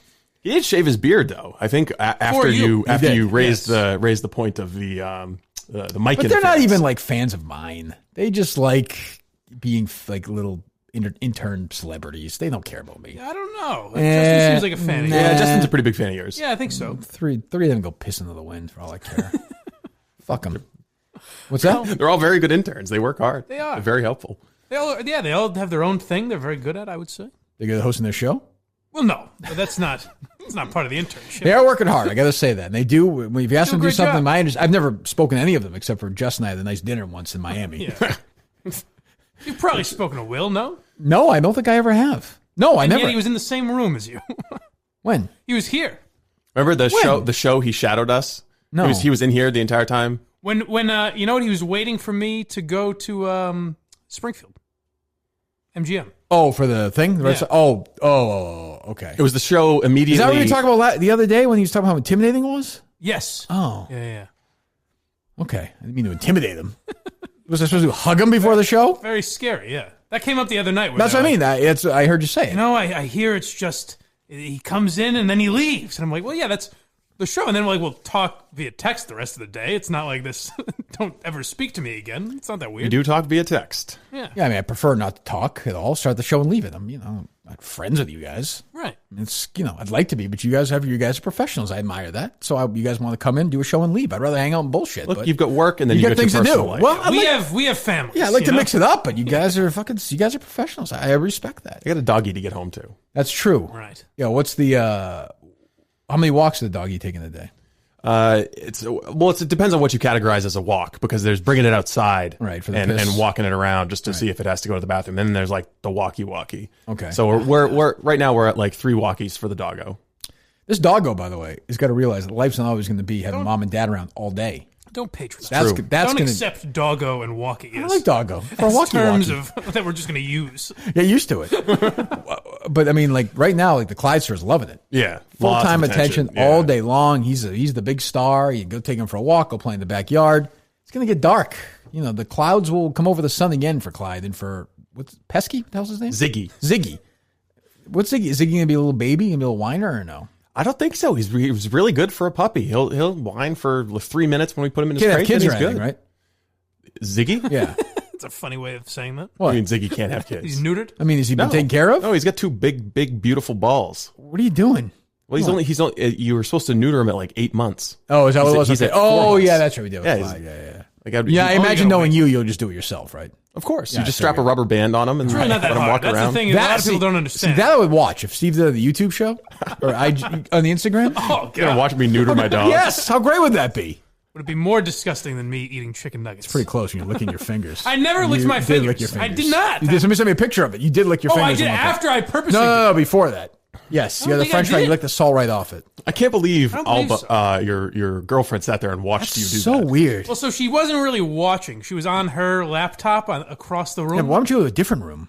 She did eventually. Okay. I brought the dog in for it. Well, more than one room. Look at you. I was MHB. I was eating food, and the dog was still so disgusted. He was like, "Nah, I don't want to be in the same room as you right now." That's such a Ziggy thing, though. Yeah. I imagine that. He's a great doggo. I can bring him in here if you want. No, I was going to say, I want to make that very clear. This is not, I'm sure you'd be surprised to hear that. It's not the kind of environment I want to fucking your dog around while you're producing a show. Yeah, Alba asked, is Steve going to start bringing the dog? I was like, do you listen to the show? Sure, if he wants to get fired, I don't care. Definitely not. Although I will say, if we went an entire show with Will in here and you didn't notice, you probably wouldn't notice if Ziggy was sleeping in the corner. Or if he barked or something. Just halfway through, that'd be great. Yeah, I mean, you have to start. It's just, I don't think Will was really here. Yeah. I didn't mean it, did I? No, you walked out and you looked at him and you were like, "Has he been here the whole time?" You stood up and then you turned to me and said, "Has he been here the whole time?" I was like, well, I think so. But your guy's been here before. Justin, yeah, Sneakers, yeah, that's right. You met him before, right? Yeah. Yeah, you saw him on the way. He dressed up for the interview. Yeah, some very loud sneakers. But isn't it supposed to we're supposed to bring in new interns, right? And we've had the same interns for a fucking year. Yeah, I think at the end of this semester, supposed to work. Yeah, 9 semesters. Sometimes it does. Sometimes the thing is they're very well trained and they know what to do. I know that, Steve, but I mean, then they're supposed to go on and have jobs and contribute to society. Yeah, but I mean, living. That's kind of on Will is 30. I agree, but Will's 34 years old. I think he's 25. Whatever. You can't sleep over Latino Kirk's house all day or whatever. The other way around. Jesus. You start to hope none of them. Is Latino Kirk quarantined with Will's parents and Will? Yes. Oh, he is. He's over there full time now. Huh. I saw those guys and they did the video, huh? You did the video, Steve, with the mustache. Yes.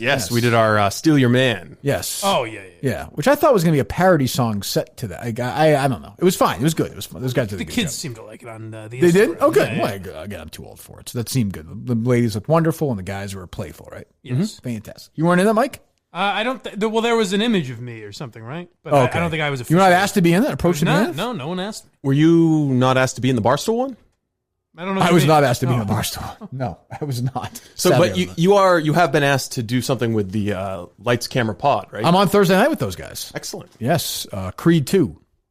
I saw them put out a poll saying what should Kirk Minihane and Brandon Walker and who's the other one, Jeff Lowe? What should Eddie, those guys and Eddie? What Mm-hmm. should those guys watch? And I was like, I'm pretty sure it's Creed 2. Yeah, I don't think there's gonna be a lot of. I was like, I don't think there's gonna be a lot of flexibility here on Kirk's end. I like Miracle, but does nothing for me. I have no thoughts to add to Miracle that haven't been said. Well, that's the thing is it's a whole movie based around. It already happened. 8 seconds. Books and documentaries. It's fine. Yeah, that doesn't. Well, even the fact that it happened, I don't mind a true story, but that particular one doesn't really. But it's also been so discussed. I mean, more than any sporting event ever, probably in this country. Your tweets about it let me realize that it was on Creed 2 is on Hulu, so I finally watched it. Very good. It's excellent. Yeah, the reason I held off on it so long is the first one is kind of a remake of the first Rocky in a way, not exactly, but kind of is. No, it is. Yeah. So I just assumed this would be another remake of Rocky 3 or 4 with Drago. Rocky IV, but it wasn't really. It was its own thing, and I liked it. Right. It's got its own. You know what's more similar to in a way is Rocky III. Yeah. And that he kind of loses the eye of the tiger or whatever, right? And gets beat up by this guy, but then has to go back and get his guts back. Yeah. You know, which is fine. But like, do I need Creed 2 to be this incredibly original piece of filmmaking? Fuck no. It's like it's total fan service. No, I kind of look at it as are there already plans to make Creed 3? I would assume. Yeah. So I kind of just look at that as like this generation. Oh, this would be a good way to end it. I thought that was a good ending to it. Like Rocky gets back with his kid, Creed's with the. I was like, this now they're gonna ruin it. Now it's gonna be an awful. Because I was going to see Creed 2 at Dread. I was like, oh, this is gonna suck. That's why I avoided it. Yeah. And Dolph Lundgren was really good in it. You actually felt bad for him. Yeah. He's somebody who murdered another human being, but still, you do feel bad. He didn't do it on purpose. But yeah, I'm doing that Thursday, and I might do something tomorrow. I'm thinking, I'm trying to put some stuff together. We'll see, Steve. I'm always working. It's fucking never stop for you people out there. After an inspirational message from our leader, I feel like it's time to get to work. Do we get the emails saying everything's closed? It's important. It's important to panic right now. Yeah, I mean, I don't know. I don't want to go over it's an email to the company, but and Dave talked about it. But he's basically saying, focus, essentially, right? Yeah, I think there could be an illusion that maybe Barstool isn't suffering economically because of this. Right, and he just wanted to say, look, this is taking its toll on us as well. So keep in mind, we're still a business. I can't imagine anybody didn't think that. Although I know kids, not the kids, I don't want to do this, but I know there are people younger at Barstool who may not understand. Maybe, but I doubt that they're all in the city. I mean, he must know what's going on. Yeah, I don't know. The people who weren't there for the lean years maybe aren't as focused. They just think it's like magic? They think it's just like inertia. Like Barstool has always existed for them and will always exist. Maybe. And they don't need to be coming up with new income ideas. I think that's really what the thread of the email was. We're still out here trying to make money. Yeah. All right, open up the phones. We'll take a few calls here on this Monday. See if people are still around in the afternoon. I don't know. Everyone's in the office, so it might be difficult. I think it would be fun. I'd probably. John Stewart is already on the line, I imagine. That's probably true. I love that he was the first caller to our McDonald's fest. Was he really? Yes. Yeah. He's insane. I don't even know if I said, Justin, can I take a call if Steve gets up? And then John Stewart was just on the line. Did you just wait in the line all day? I think so. I watched some of the original Minifan show with Steve and TJ. I like it. And Steve said, I think he said he tried 200 times the other day to get on.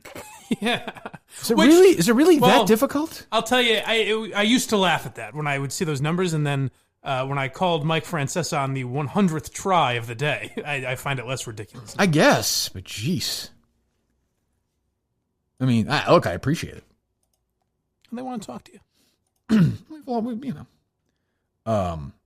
but I think that'll be fun Thursday night, I guess. I like Creed 2. They all seem like nice guys. So that puts our movie watching on hold, I imagine. Oh, that's true. Yes. You kind of announced it. Yeah, we'll push it back a week. Yeah. We've got plenty of time. Right. What the fuck else are we going to do? I think that'll be good between you and Walker. I mean, you guys have a fun time doing the that's true. 80s nostalgia. That's true. Yeah, I mean, I don't know Jeff at all. He seems like a nice guy. And I don't know Eddie at all. Yeah, Jeff was nice. He was really helpful when it came to just recommendations when we were doing the Bicentennial Man thing. Yeah. Is he a good guy? The other guy, Eddie? Mike, do you know him or no? You can say if he's a nice guy or not. Sorry, I was just looking through Twitter. Someone was making fun of my spike ball game, so I was very worked. Oh, is that him? Yeah, no. Oh, does he not like you? No. He seems like a nice guy. Oh, see, if he doesn't like you, he didn't like him. Portnoy said something about, or some MLB player texted Portnoy about how much he liked Brock the spike Holt, ball. Right? Yeah. That's funny. That would be no. Someone made fun of me in that video. Call him a legend. I saw. I was like, oh, we're really stretching it here. All right, we tweeted out, Steve? We did. All right, let me retweet that. This is like the first time we've opened up the phone lines in a long while and not had it immediately build up before we even tweeted it out. People aren't expecting it. People are on their toes at 10 a.m. I told them, listen. I thought I retweeted something, right? I tweeted your tweet this morning. Would be out this afternoon, right? Yeah. Fucking shut up. But that was already, people were already, it was getting close to 11 that. Probably, 10:30 something. You don't get your podcast at 11? Shut up. People get nervous. Fuck off. Jesus, go listen to something. A lot of terrific podcasts out there. They just like you. There's a lot of great podcasts out there. Some terrific stuff. I guess. Tremendous stuff. All right, we got full lines. Oh, great. That is one thing when you were saying. One second, let me get my water. What's that, Mike? I'm listening. When you said, is there anyone that wouldn't know a company might be struggling? But, there are some people that I think would assume, podcasting or content creators are just fine, not realizing that, advertisers have to... They pay the bills. Yeah, advertisers have to pay for shit, so... Yeah, I mean, I do think... I do think there's a combination of, or rather, there's a difference between, the show, like our show's fine, content-wise is fine. That's not the issue. Right. The issue is at some point the advertisers are going to say, hey, now some, like Dr. Sheffield, great, we did great with them, and it's sort of a market where right now it's like affected like anything else, but maybe not as affected as something else. You need toothpaste. I also think like Milton's a great example. We love Milton's. Go to Milton's.com today, please. And if you need something, go there. If you need something. But a place like Milton's right now, like people aren't going in and buying, getting wedding outfits. It's just not, like, just doesn't work right now. It's not suit time. Yeah. There are some other opportunities. There are some businesses that are, I guess now is their moment to really shine, like telemedicine. Sure. And we'll have a telemedicine advertiser next week. Excellent. Yeah. So if you get creative, you can find a way to, make money during this time. I can advertise with masks next week. I'm looking forward to it. Yes. Make a few dollars off it. All right. Hello. Good morning. Good afternoon, I should say. You're first up. The first caller this week on the Kirk Minihane Show, presented by Barstool Sports. Who am I speaking to? What's up, motherfucker? Yo, what's up? You East Coast or West Coast? Where you representing? Shit, man, I'm down here in Florida, man. Yo, you got some sass. I'm going to put a dime in your ass. Man, I'm going to cap in your ass and blind Mike's fat ass, too, man. Yo, why don't you put your bitch on the phone? I'll titty fuck that shit. You know what I'm saying? Man, my bitch, man. It's tough, huh? Yo, I won again. Undefeated, you motherfucker. The Rocky Marciano of Face Off. Well, what the fuck's going on? Why is the show coming out? It's 2 o'clock. What the fuck's going on? I'll put the show on when I want, and you'll fucking listen to it. You're right. You're right. We're not even releasing this one. We're just doing it for fun. This helps with my drive for work. Come on now. Well, I apologize. Yes, Steve had to do some things with his dog this morning, so we had to delay the start. That's not true. Yes. Fuck his dog. Well, he has. That was the issue. You had to take a look at it. Oh. All right. Goodbye. All right. Well, just who is that? Do I know that? I have voice? no idea who that was. I'm getting punchy now. I think I know all these voices. Who is that? What a feeling to be the first caller up, though. Jeez. All right. Hello. Hola. What's up? How you guys doing today? First time. Really good. Time. Thanks. Or I guess second time. We don't need the biography. When was the first time? We're good. I want to hear. We're good. Other than the Pine Barrens, this is for Kirk. Mm-hmm. What is your favorite Sopranos episode? Well, Pine Barrens is not my favorite Sopranos episode. Oh, really? Yeah, my favorite Sopranos episode is when Pussy Gets Whacked, season 2 finale. Okay. Yep. That's all right. Good. All right. Pine Barrens is good, but I do think it's been it's a little overrated now because everyone says how great it is. It's really good. It's fun, but it's a little. It's everyone's favorite. So yeah, I remember when it first came out and reading the reviews. Back then, the reviews you'd read online like the Friday. Like, you're not going to believe this episode. It's going to be the greatest episode. And I watched it. I was like, oh, I liked it, but it wasn't. I didn't think it was. I'm not sure it's one of the 5 or 6 best ever. Yeah, I watched it before I knew it was everyone's favorite, and I was like, "Oh, it's really good." It might have been my favorite episode, but fun. It didn't blow me away. No, it's a great episode. It's a great television episode. The show's basically become a Soprano show, which is fine by me. They don't even set up what they're just saying. Hey, so season 2. I was thinking tomorrow I might take some Sopranos calls, maybe I'll do it remotely, I suppose. Well, I'm happy to say I listened to episode 1. Was it good? Sopranos. It was not bad. Do they have a host or no? No. It's just those two. But I'll tell you, Sharippa's enough of a fan of the show. Oh, that's good. That he's kind of a host. When did it debut, Mike? How did I miss that? I think this was the first episode. No, I'm saying when, though. When did it... What's it called? Talking Sopranos? Talking Sopranos. I just saw a tweet about it today, so I listened. So maybe today. Oh, that would explain it. Talking Sopranos. How about that? If you search Talking Sopranos... The first one I get is Talking Sopranos. Look at that right there. Well, I'll be damned. Oh, wow. Enough about me right underneath it, though. No, but enough about me with Kirk Minihane right underneath it. Still hosted by Intercom. Jesus. Today, episode 1 pilot. Yeah. My only thing is you might come in tomorrow and say it sucked because I don't know a lot of that stuff, but I suspect you might. Oh, okay. Like they talked about a lot about Frank Vincent auditioned to be Uncle June, all that type of shit. So it might bore you if you already know it. But I like that stuff. Oh no, I just subscribed. I'm gonna give it a listen. I'm gonna listen to my run tomorrow morning. What do you think of that? I think you'll enjoy it. There's some parts towards the end where it gets a little. Did Purioli got a little bit of life in him or no? More than I thought he would. Oh, good. All right, more than I thought he would. Good. Yeah.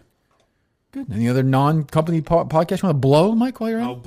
That's the only ones I can promote. So that's a good point. That's a good point. All right. You know what? Can we get one of those guys on? Sure, yeah. They want to be. Seems like they're doing nothing else. So. They might want to hump those things. Can we reach out to Sharippa? Sharippa would be on. Let's get Sharippa on, huh? Let's do it. Can you reach out? All right, reach out to him. All right, who's up? Hey, Tone. Fish, $4 a pound. Don't you remember that from that episode? Yeah, it's when he realizes that he did it. Yeah. I know. Yes, you think I don't know that? Is Mike the heir apparent? Don't forget, Chrissy's got some of the best lines in the entire series. It's a great moment where Adrienne is pitching to Chris, like the FBI thing. And she's like, we can get away. We can start a new life. And Christopher looks away. He's like, I can work on my memoirs finally. he's so my memoirs. Yeah, memoirs. It also struck me how much he must have heard his voice doing Christopher. Yeah, he doesn't really talk like that. He talks nothing like that. The fuck D. Right. Although he's also like 15 years older though. What do you mean? Now versus then. Oh, well, yeah. Like you should get an older voice maybe too, though. You know what I mean? Well, it's softer. If it is. Yeah. I would think it would go the Pacino way, where it's raspy, because he smokes too. You never see him either. No, I haven't seen him in anything. Like he does like TV, like little TV stuff. What else you got, Tim? Just two quick things. Mm-hmm. Uncle June, Dominic, whatever his name, still alive. I think he's like 90. He's 91, I think. And wow. And just curious, how did Steve's dog taste? I didn't eat the dog. You haven't eaten the dog yet at all? No, we have not eaten the dog. Are you proud of yourself, by the way, Tim, harassing a 7-year-old on his house on a fucking WrestleMania podcast the other day? I mean, that was really inappropriate. That wasn't right. Just make sure you give him his dead dog Tupperware back. the Tupperware is here. He says that. The Tupperware is here. The Tupperware has been returned. Yes. All right, Tim, we'll talk to you. I sent Tim from Canton a lead on some prank calls yesterday, and good. I didn't know, it's a Sunday. He's a family man. I didn't know if I'd hear back or anything. And he just replies immediately, finally, something to do. He was very excited. Yeah, you have no idea. I mean, that's the thing. I hear people, when people who don't have kids complain about how hard things are, I'm like, I get it, life's hard. But the things that you're complaining about are things that people with kids do to get away from their kids. Yeah. Like these are things that we consider like little vacations. Like my miserable life would be nice compared to it would be a vacation for you. Yes. Yes. I mean, I wouldn't want to live in that, It's a nice house. It's a nice place. It's not as nice as MHB's, but fine. Well, no. Well, what is though? Your place isn't as nice as that. MHB's is like Jennifer Aniston. I think she bought it from MHB, didn't she? That place? I think so, yeah. MHB has like he downsized a little bit. So I know like a lot of people, not a lot of people can afford this. When MHB takes a shower at his apartment, a little rack he puts his towel on. Really? Yo, yeah. You didn't tell me that. In both bathrooms. So you could get out of the shower, walk upstairs, take another shower in a different bathroom if you wanted to. Easily. You know what else he has in his bathrooms? Sinks. You know what? Got a sink in each one. I never really thought about this. He could piss in one bathroom, shit in another. Sure. That's absolutely. Yeah, he could. I mean, quite a life. I mean, it's unbelievable. He's got essentially almost a full kitchen. It's impressive. He's got a fridge. And underneath a little freezer, he has ice there. This fucking guy is living life like you wouldn't believe. Not wrong. Forget about it. It's always funny when he pops up because like I'll be scheduled to do a podcast with him and then he can't do it, which is fine. It's not his job, but I totally understand. But then all of a sudden he's like tweeting at people and getting into fights, and I'm like, what are you doing? His move seems to be like the quick burst and get out now. Yeah, which is probably the right move. Makes sense. I guess. I'm sure it'll end well for him. But I do miss. He always plays his cards right. Social media. All right. Hello. 575. You're up. Nobody walks in the halls while I'm on the air. I'll hang up and listen. Thanks, guys.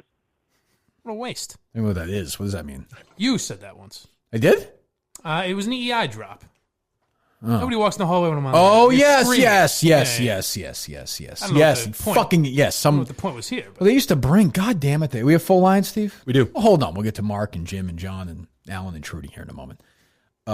They would bring these clients and like we'd be like fucking circus animals because we have that glass, you know what I'm talking like about? You're in a zoo. Yeah, and they'd be like, hey, there they are. No, there's Kirk Minihane. He's crazy. And you have to go out of where you were broadcasting. You have to go out of your way. Yeah. There's no reason to go there. And then the salespeople like, can we bring him in and talk to you during the break? And I was like, absolutely not. Under no circumstances I want to talk to these people. And other people, to their credit, I would say, would do that. They'd be like, hey, it might hurt the show if we don't, but for 2 minutes I'll talk to this guy. Or they'd be like, can we bring in? One time we had to bring in the fucking guy, Barry or Elliott. Oh, from Jordan's Furniture. Yeah. Oh, okay. They just brought him in and they're like, hey, do you mind if he comes on for a minute or two? And I was like, this is not the show I want to do. No. But we did it. It was right at the beginning of the merchant stuff too, so we felt like we had to do it. It was dreadful. And I could feel I take it personally because I know the audience is like, you fucking idiot. What are you doing? It's not entertaining to the audience. Or not even that. You're just rolling your eyes and changing the station. It's not even like. Right. But I just think about from my perspective. Like, I feel like an asshole doing that. Yeah. You've worked with Steve would never do that. Correct. Yes. Right. Right. But you know what I mean? Like, you just find a way to shut off half your brain. I guess, but I can't. I don't know. I just don't. Who is that? Is that Dr. Sheffield? Like, get on in here. What are you doing here? Hello, Kirk. You creeped me out for a second because I was like, do we have another random lady wandering into our studio? That remains the weirdest moment in the history of our show. And that's saying a lot. Well, it won't be until there's another huge fight or contentious moment. I don't remember what it was. Which one was it? It was the weirdest time for her to walk in. We were in the middle of a huge blowout about something. I don't think we were fighting. I think we'd just discovered something funny. Right. Yeah, I think that's right. Well, was it? And I think it was the first 4-hour show. Or something. I think somebody will figure it out for us in about 3 hours. I remember being contentious and then her walking in.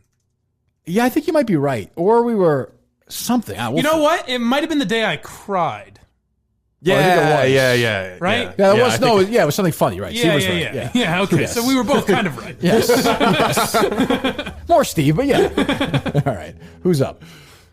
I think you're right.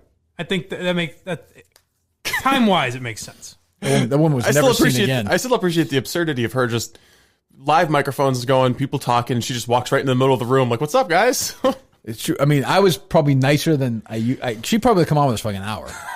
Sit down. It's part of the show now. We blew it. All right. Hello. Hey, guys. How's it going? Great. I got one quick question, and then it was a question for Steve, and then a content idea. Okay. I'm excited for both. So the content idea, I know March Madness brackets kind of suck. It's like played out. But what about first 64 people to sign up, Minifan World bracket, and you have to create content in 24 hours, whether it be a song or a prank call. They go head-to-head. You vote for which one's better, original song, original prank call. So hopefully in the Final Four, then you get like Gay Boy Carano versus Steve's a Liar Guy. What's your question for Steve? Song versus song. That's not good. All right. Question for Steve. Mm-hmm. What's up with the right-wing radio guys not giving their producer mic on the radio shows? That is interesting. The producer. I think give them what in here? Microphone? Like Rush Limbaugh and Mark Levin, their producers are never allowed to talk on the show, and Rush will talk to Bo Snerdley all the time. I think Snerdley was an ego thing. Yeah, I think it's an ego thing. Is that a real name? No, it's not a real name. That's just what he calls him, Snerdley. I think Snerdley got to talk during the Obama years because he's a black guy, and he was the official criticizer of Obama. But that was the only time. Remember when Imus came back and Charles McCord was replaced by like a black guy, and like it was just so. Yeah, it was so obvious that they did it that way. It's just that's so insulting. Yeah. Well, I don't know. I think Snerdley's been with him for like 20 years. Oh, at this point. Yeah, I have brunches of his. I don't do lunches, but I do Snerdley brunches. But the guy is a good. It's a good. Like I've never. I think it's an ego thing. But what do you? Yeah. But what do you? He's Rush Limbaugh. Like what's? He's got a gigantic ego. But so do I. Yeah, but you just approach the show differently. I think he started radio like 20 years ago. I don't know. I would guess ego thing. I don't know if there's some Bright line. Maybe I'll start doing that. Right wing radio handbook. You just come here and say a fucking really word. Emasculating the producer. Yeah, you know what you're getting though, right? I think Snerdley's very happy. He's making a lot of money. I think so. The Snerds. If you were writing a racist parody, I think you would name the black character Bo Snerdley. That's just a weird name. It sounds offensive, and I don't know why. What's the backstory with that name? I think he just wanted, in the 90s, there was a lot of pseudonyms going on for radio personalities. Yes, so it's always Howie's old producer. Yeah, I suppose what was Howie's old? Sandy. So there's a lot of pseudonyms going on, and I think that he just adopted one. I don't know. I imagine Rush Limbaugh's producer probably gets, he's the target of some harassment. How active were you in your typical Tuesday afternoon, nothing going on Howie Carr show? I was very active. You were I was no, not as active as this, but I was always in the conversation. I mean, there were some times where I was less active than others. Some Grace would talk I was less interested in. Yeah, right. and Grace had some segments. We built out stuff. I mean, if we were doing Police Blotter Facts Friday, it was basically like a hammer. Exactly. I give Grace credit. She wrote a really brave column defending Mike Pence the other day. Very brave. It was good. Yeah. Corey Lewandowski retweeted it. She's probably getting more traffic. She's probably getting more traffic for the Herald than anybody besides Howie. I saw Adriana Cohen just got let off. Oh, she did? Yeah, the Herald's having their own round of layoffs. Sure, Jesus. All right, they loaded up. I got my own problems. They are. All right, who we got? Oh, weird content. That's a lot of work, that content idea. I appreciate the idea, but like... I like the idea in general. 64? It was just too much. And I like his name for Matt Carano. I thought that was cute. That's great. Go ahead. I booked a Quantum Week episode. You did? Next week I'm doing it. So you'll be doing it from your house, I imagine? I guess Matt said there's like a little room that I could go in, and I guess he said there's a bunch of cameras that he has in his house anyway, where he said guys go in there and he films them. So he said I can do that, but he said it's super hot in there. Well, yeah, so I don't know. Be ready. Yeah, so I'm be sweaty. Yeah, that's what he said. So I don't even know. And he said like been in there a time or two. Weird, like sometimes you like feel like you were asleep and you wake up and there's a condom in your asshole. That doesn't to me sound not a big deal, really. That seems strange to me to do like a show about like 1986 or something. You must respect unconventional ways of doing shows, though. That's true. I can't wait to work with those geniuses, by the way. So man we're talking to is dying of coronavirus right now on the phone. Are you okay? Yes, that's me. What are you doing? I just finished stocking up on alcohol. Okay. Attaboy. Fantastic. What do you got? So this is John from Worcester. Oh, okay. Kirk, you're aware of where the All in the Family Archie Bunker chair is, correct? It's at the Smithsonian. Yes. Yeah. So my question for you, and I'm hoping everybody else can weigh in too, is if there was one item from The Sopranos to be in the Smithsonian, what would that be? One item from The Sopranos that would be in the Smithsonian. What would you say, John? I would say the lamp that they fed. Oh, that makes sense. Yeah, but it's like, yes, but I wouldn't call that like iconic. That's like inside show. I was going to say like his robe, maybe. Yeah, I was thinking that's not a bad one. Because, I mean, you think of like, the TV items are in the Smithsonian are like the Fonz's jacket or Archie's chair, where it's bigger than the show itself. Those are iconic. It's almost like the General Lee from the Dukes of Hazzard or something. But I don't know what crossed over. I'm sure I'm missing one. From The Sopranos, it would be there. So you couldn't do it, but the pool would be the biggest item. True, in the house. Yeah, I'm thinking house related. I don't know. It's a good question. I'll think about that. It's actually not a bad question. I'll think about it. Good one. I'm sure somebody will tweet me something obvious that I missed, but because like the lamp, you talking about the FBI lamp? Yeah, when they put in like a Meadow brought it to college with her or something like that. I guess. I mean, there's no gun or anything that's specifically famous. I mean, the robe would be my go-to, and I can't think of a second one really. No, Tony loved his robe.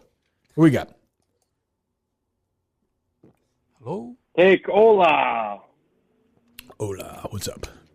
I got a quick hypothetical for you, I Kirk. burp on the air. What about it? So when Portnoy and Eberle... Pretty cool. When Portnoy and Eberle fires Blind Mike... Yeah. When he fires Blind Mike, and you're forced to bring in one current EEI host to be your sidekick. Oh, God, I hate Who these would questions. it be? Well, that'd be obvious, though. I guess it would be Mutt, I suppose, but I love Mutt. I don't want it. I've done it. I've done everything with him. We're good. Why do you want that? Why do you ask that question? I'm curious. Why? Just to annoy me? Yes, exactly. Oh, well, you succeeded. Congratulations, you fuckhead. I don't think there's really another choice. Like there's nobody. I have people there I like, but there's no other one that would work. Fitzy?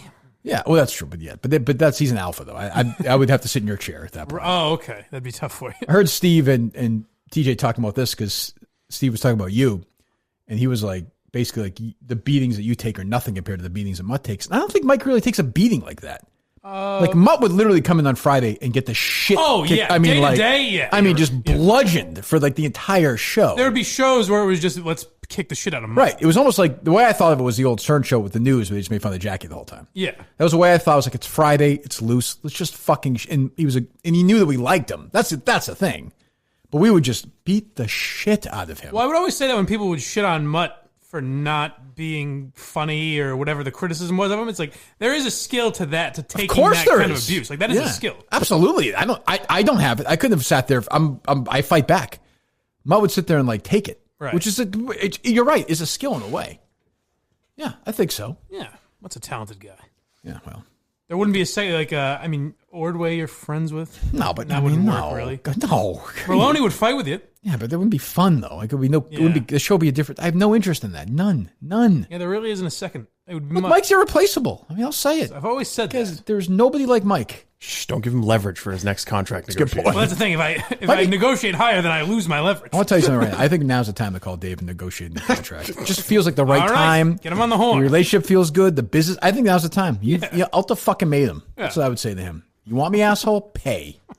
I saw that email. I know things aren't rosy in the Barstool world. I'll take this fucking cash machine, Mike McGeary. I will walk. A little good news though puts everything. Mike signs a new deal, and everyone's spirits are up. That's true. What I'm thinking. Everyone at Barstool. All of a sudden, the streets in New York are clean. People are going back to work. Get the brass on the horn, Steve. Let's do that. Who's up? Let's just take it right to the top. We'll just go to Penn. Let them know. Should.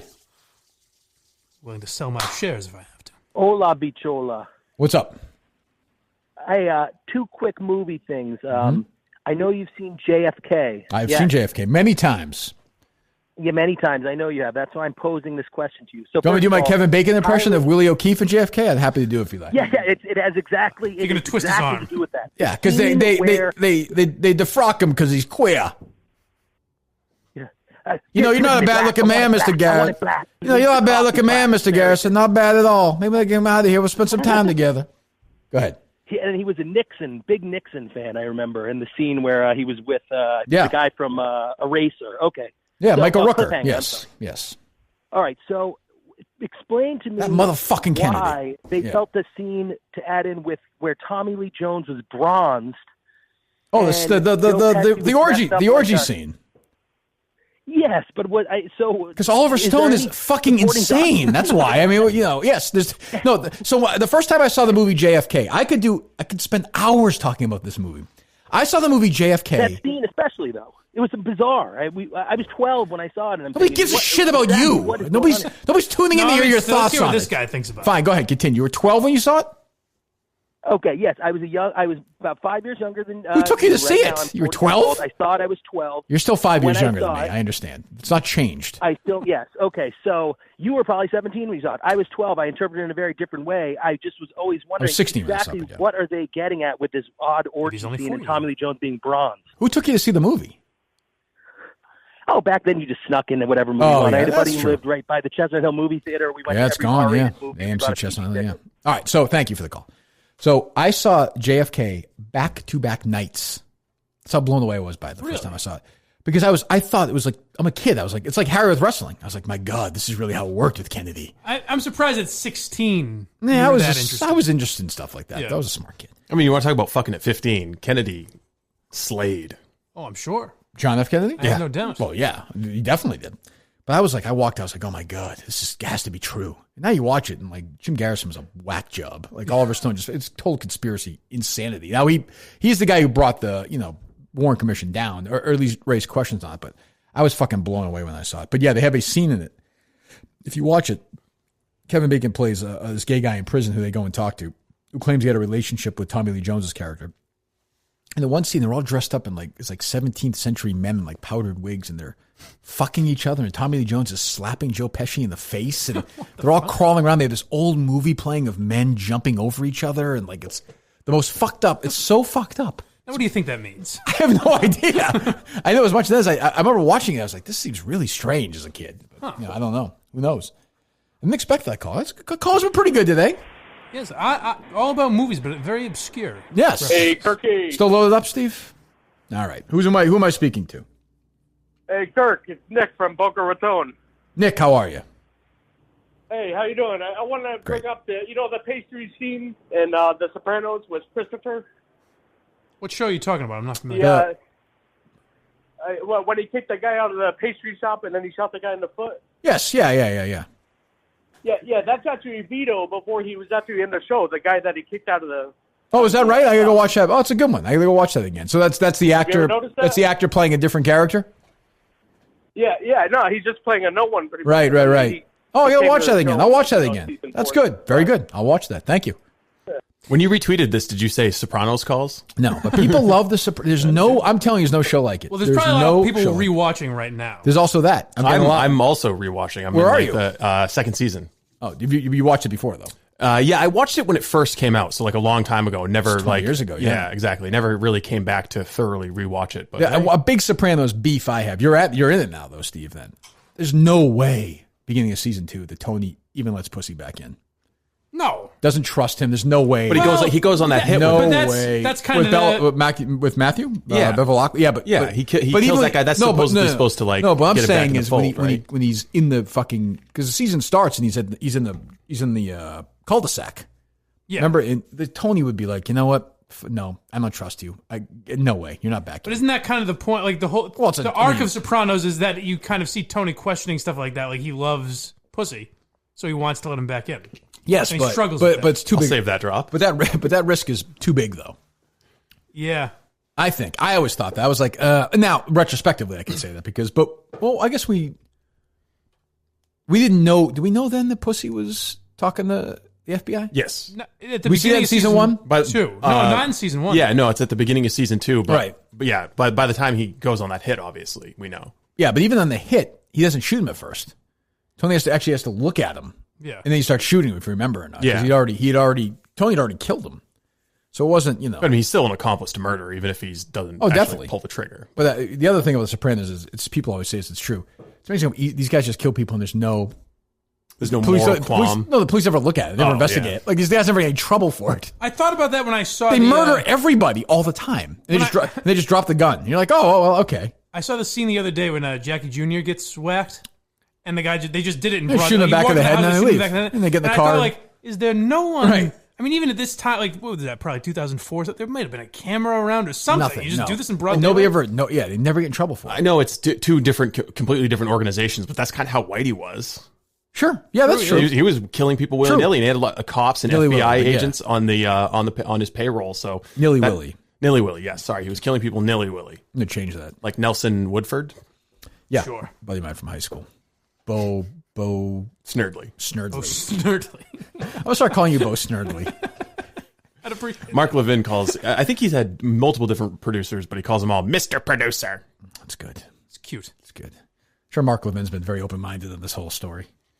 Yeah, I think the emerging conservative line is that it's the economy needs to be reopened. This was a great moral panic. Are they being critical of President Trump then for not opening the economy? No, oddly. Oh, it's weird. He's the president. I mean, he could do it. No, Dr. Fauci, it seems to be. He's taking a beating. He's taking a real beating. Your old partner doesn't like him. I know Cooner in the mornings has been like, I've had enough of this Fauci guy telling us what to do. What is he supposed to do? He was the guy that everyone loved. Epidemiologist. Is he supposed to be like, you know what? We need the economy back. That's not his job.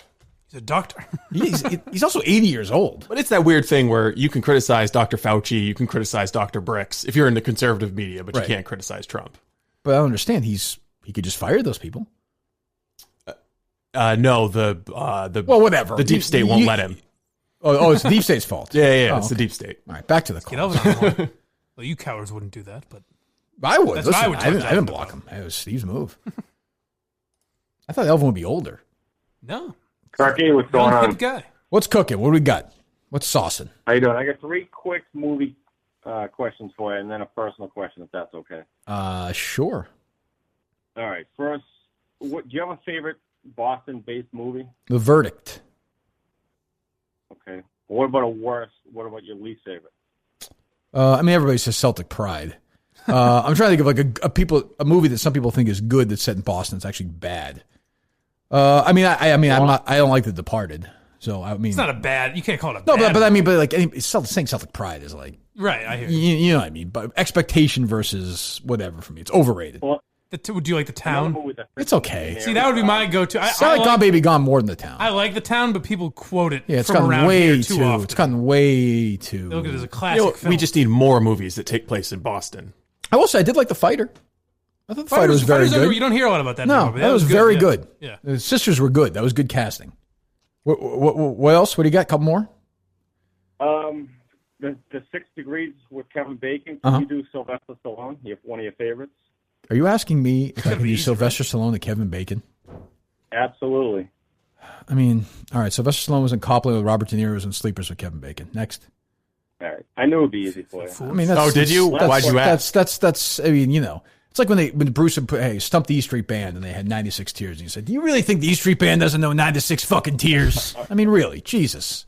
Personal question. Yes, go ahead. I've had some light work done on my face. And open you out with your personal life. You talk about your kids. Uh-huh. One question is you never talk about your wife. Is she still in the picture, and how is she doing? I think she's alive. She seems to be doing well. She thinks she's handling the pandemic pretty well. She's not a big fan of being involved in the show from a day-to-day basis. It's a question I get a lot for some reason. Yeah, we talked about her. I think somebody asked a question about her on Friday. I don't, what's that? All right. Yeah, she just doesn't. I mean, it's like anything else. Like, if Adam or Ryan said to me, "Hey, I just don't want to be talked to anymore." If Mike was like, "Hey, Alba doesn't," like, it doesn't make any sense to me. She doesn't want to be talked about, so I'm not going to talk about her. Seems reasonable. I don't know. Yeah, there's no big mystery, I don't think. All right, cool. I'm glad everything's okay. I think they are. We'll find out. I don't know. I think things are okay. Till they hear that bridesmaid story. That's true. That should change everything. Yeah, no, I know. Like I said, that's sort of, It is kind of fascinating how some Minifans are so concerned with that. People want there to be a sinister. Yeah, there's no. I just doesn't want to. That's always what I assumed is that you never said anything to us. Like, don't bring it up. Really. No, I can't think of any recent events that would, I guess, justify her not wanting to be a part of the world. Yeah, that's the thing. Like, I get scared. Like with the kids, even like Harry likes it. We do this stuff, but like there's part of it's like, and I will say, like Steve said the other day, half KBL, half serious momenters. Like if stuff happens where.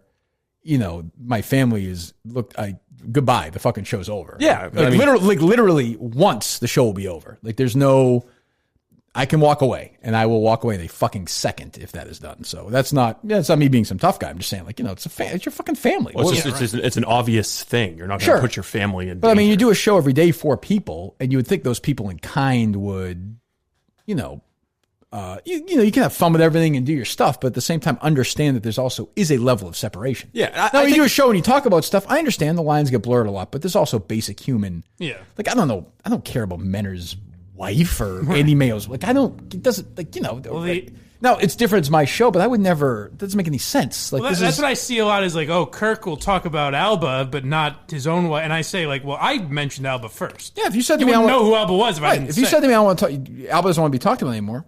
I mean, we don't really talk about her anyway. Right. If you really think about it. Even your mom, like, we don't talk about her anymore. And even when it is, we're not talking about her. It's this character that's kind of been created. Right. Yeah, exactly. Yes. Fuck my mother. Right, like that. Now, that's real. But. Yeah. I mean, look, we understand. Like, yeah, we're not going to. Like when I saw that guy tweeting out my address and my map in response to one of the show account tweets, I'm like, well, I mean, that's a shitty thing to do, but what are you going to do? You're just going to like show up and see me walking my dog? The guy's a dick. I mean, what are you going to do? I mean, yeah. I mean, what are you going to do with that information? You're just going to come... I don't say know. Hello. Yeah, you're just gonna come by. Things and say like hi. when Mike said this a few months ago. He's like, "Look, Alba had a kid with another guy a few months ago. Like, we're not going to talk about that." And I was like, "Well, that to me, him like my own. Yeah, that to me is reasonable. And like the guy lives with you, and there's an agreement. I'm not. That's fine. I have to watch sometimes, but I learn to enjoy it. We'll keep it quiet. It's a libertarian show. You know, live and let live. I'm fine. Even if it's a throuple. If something pertinent in my personal life comes up, I will certainly mention it. But yeah, I get when people say, "Hey, look, I just, you got your thing. It's great, but I don't want to be involved." And I say, "Well, I kind of respect that. It seems fair to me." It makes sense. I don't know, but yeah, I think people just want a more dark and seedy reason. I can't. I don't have one. I mean, if there is one, she's a big Greg Hill fan. Yeah, we've been divorced for 6 years. Is that what people want to hear? Thanks, Jerry. Yeah, we've been divorced for 6 years. It's great. It's wonderful. All right, 714, you're up. Hey, what's up, guys? What's up? So, this is Chad. I came in November and talked to you, Kirk, for the profile. Oh, yeah. Yes. Yeah, what's up, Chad? How you doing? Yeah, doing good. Good. I just wanted to get your guys' thoughts on what you think the profile was good, if you thought it sucked, if you thought, like, anything really... I'm going to say, I got to say, I have no memory. I have no memory of it. I'm sure it was good. Chad, I thought it was a good, thoughtful piece, but I will say that your description of the like physical setting was a little off-putting for me. I saw what you were trying to do there, but being like, there's the microphone and there's the desk. I was looking for a little bit more like ideas-based writing, but it was good. That's fair. I just wanted to put like the fans who are like listening every day, like what it kind of feels like to go inside and talk. I don't remember. I remember. I mean, I didn't complain about it, so I must have been okay with it. Yeah, it was just a solid profile of you in the show and a little bit of the history. Oh, good. Okay, yeah, yes. Mike? I don't remember the article. Mike didn't read it. I'm sure I did. No, I've talked to this kid a few times, so I bet I did. I just don't remember it. What are you talking to him for? Oh yeah, Mike's very good at answering DMs. He's a nice guy. About what? Anything, life, love. I mean, we've encountered this before. Mike will DM with Minifans over. It's unbelievable. Like, what are you talking to Mike? Someone to talk to, come right here. What are you talking to Mike about? Early on in the process of coming in and talking to you, he was helpful of like, hey, don't reach out now. We're going through some stuff. Like, talk to Steve. Great voice of the show. You're right. You're welcome. I keep people away from your desk. He really knows how to read a room. Well, he was here. He was eventually, not because of me. I'm just saying, you do a good enough job. Went through a whole ordeal. All right. Well, there you go. Everything else good? Yeah, going okay. good. Good. Sounds good. All right, we'll talk to you. Thanks, buddy. Yes, it was great. Yeah. My favorite profile ever. Actually, it probably is your favorite profile ever. There's been a few. Reamer wrote a good one one. That didn't make you mad, yeah. Yeah, Reamer's I liked a few years ago, but yeah. About your being the most acerbic host in the country. Acerbic. Acerbic. You're probably right. No. I'm definitely right. Okay. Acerbic. Right, I said a word wrong. No, but that's weird. You're a smart guy. That's strange. Acerbic. Well, stop laughing at that, Mike. Twitter, tweet away. It's funny. I don't even know what the word means, but it's still funny. Well, the Twitter people like that, Steve. All right, who's up? Are they still loaded up? They are, yes. We are approaching 2,000 busy signals. Jesus Christ. We say 6 people, but yeah. Hello. Hello. I have a question for Mike. Oh, boy. Go ahead. I'm sensing one of the cunts. Yeah. Me and my best friend, Andrew, have been listening to Kirk for a long time. Yes. He fucking hates you. Right. Okay. And I am on your side. Sure you are. Trying to help. Oh, he hates me and you don't. Who hates you? I'm getting... His buddy Andrew. Andrew hates you. I'm trying not to hate you. I think you're talented. Andrew hates Mike. Do you hate Mike? I think Mike has talent. I think there's something there. But get to it. Has he ever... That's Mike, a compliment. Have you ever, take it. Done some self-help stuff? I think you could actually, use some of that. I'm not a big self-help guy, but, I feel like you could... What do you mean? Like the guy... fucking Tony Robbins? No, I bought him a copy of Dianetics. Yeah, something. You're so, the opposite of it. I feel like it could actually help. I'll look into it. I go to therapy, which has been helping me, but I don't know about Tony Robbins.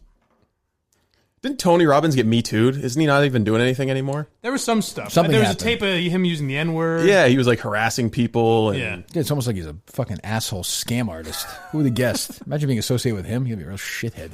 I don't know. You think that would help me, though? Going to yeah, I think so. Self-help yes, stuff? you should. I think we need to hook you up to an e-reader.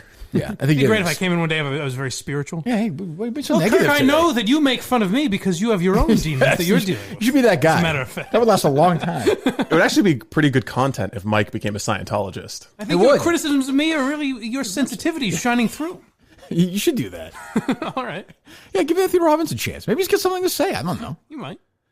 I don't know if I can afford it, but... That's true. It must be still a ripoff. Oh, Jesus. Hello. Yes? Bye-bye. No. What the fuck? I mean, these people are waiting. That's what I don't get. Well, he's escaping his family for a few minutes. You're assuming it's a male. Who knows? Hey, Kirk, what's going on? What's up? So, I bought the Sopranos box set a couple weeks ago during quarantine. What? You bought the box set? Well, he's calling from 1995. So you get the VHSs or the DVDs? You actually bought the DVDs?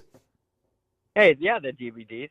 You don't just buy them on... I just finished last night. Hold on. One second. How much did it cost you for the DVD box set? This interests me. $50. $50. And how much would it cost on... How much is Amazon? Like a month. It's on Amazon. Or just HBO. Just an HBO guy. subscription. Do you have HBO? Yeah, but I'm a DVD guy. You're a fucking idiot. But they have them on HBO. You get the whole series They're for also free. on Amazon Prime for free. Well, if you have Amazon. Yeah, if you have Amazon Right. Prime. Right, but that's not free, though. Pretty much everybody has Amazon Prime. But he has HBO. It's not going to... Yeah, I mean, we're already there. Steve. We're already there. Steve. He owns Do you have Amazon Prime? No. Okay. I mean, you do realize you can get the whole series on HBO for free, though. I mean, with your subscription. Okay, like having the physical. Okay, I got you. So it's not really a physical. Like the DVD itself is physical. But. Yeah, he has a physical copy in his hand. They might have extras on there. You know, it's like some people don't like to... You can find those on YouTube, I'm sure. Some people don't like to read the Kindle or That's an me. e-reader. That's they like me. to have the physical copy of the book. He's like that, except for DVDs. Yeah, right. I would prefer... Yeah, but that would which is not at all the same. That would be like having the Kindle and buying the... It doesn't make any sense. All right, what's your question about The Sopranos? Fucking Sopranos. So the the series finale. Yes. I was so amped up. I get to it, and I was kind of disappointed. I just want to know what you thought about it. I like it better in retrospect. That's everyone. Yeah, okay. I like it better. Everybody expected. I get it because the episode before the Blue Comet episode where Syl basically dies and Bobby dies and all that stuff happens. Yep. You're waiting for that was your finale if you wanted that. This was more. Yeah, this was more in the David Chase world. This finale. And by the way, I'm of the opinion that Tony's basically going to die anyway. His hell now is every time he looks around, he thinks somebody's going to shoot him. Yeah, the good thing about it is that you were still you wouldn't, if it was just a perfect ending, like right, Tony dies, we wouldn't be talking about it now, but it was unsatisfying at the time. And what, Carlo flipped, he went to the FBI, which fucked Tony totally, so, Tony was really fucked at the end of that. Yeah, the indictment's coming down. I don't know, I just feel like the last 9 episodes, I hated the AJ storyline, fucking hated it. Hated that kid. Everyone hated AJ, which made me kind of like him because I knew everyone hated him going in. That's true. He was a little prick. Oh, he turned into such a little bitch. Probably did a good job playing it, but I hated him so much that I hate that kid now when I see him. I hate his fucking face. All right, we'll take a few more, Steve. Poor Robert Eiler. I don't think anybody actually bought a DVD. It's remarkable. He likes having the physical copies. Maybe he's a collector. Who am I to say? People buy vinyl now. It could. Maybe in 30 years that'll be worse, or 100 years or something. Is this the same person? Who is this? Hello? What's going on, y'all? What's up?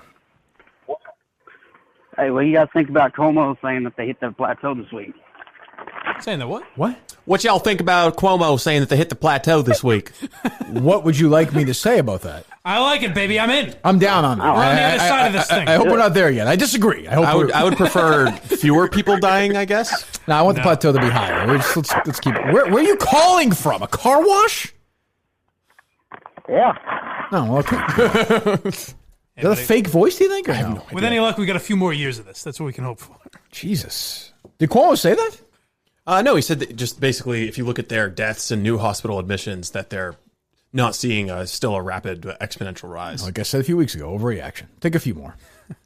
Nice to be proven right at the end. By the way, that's what the Republicans will do if it gets. See? Yeah. Look, now you want to go outside? Yeah. We ever go to the malls again? Who is this?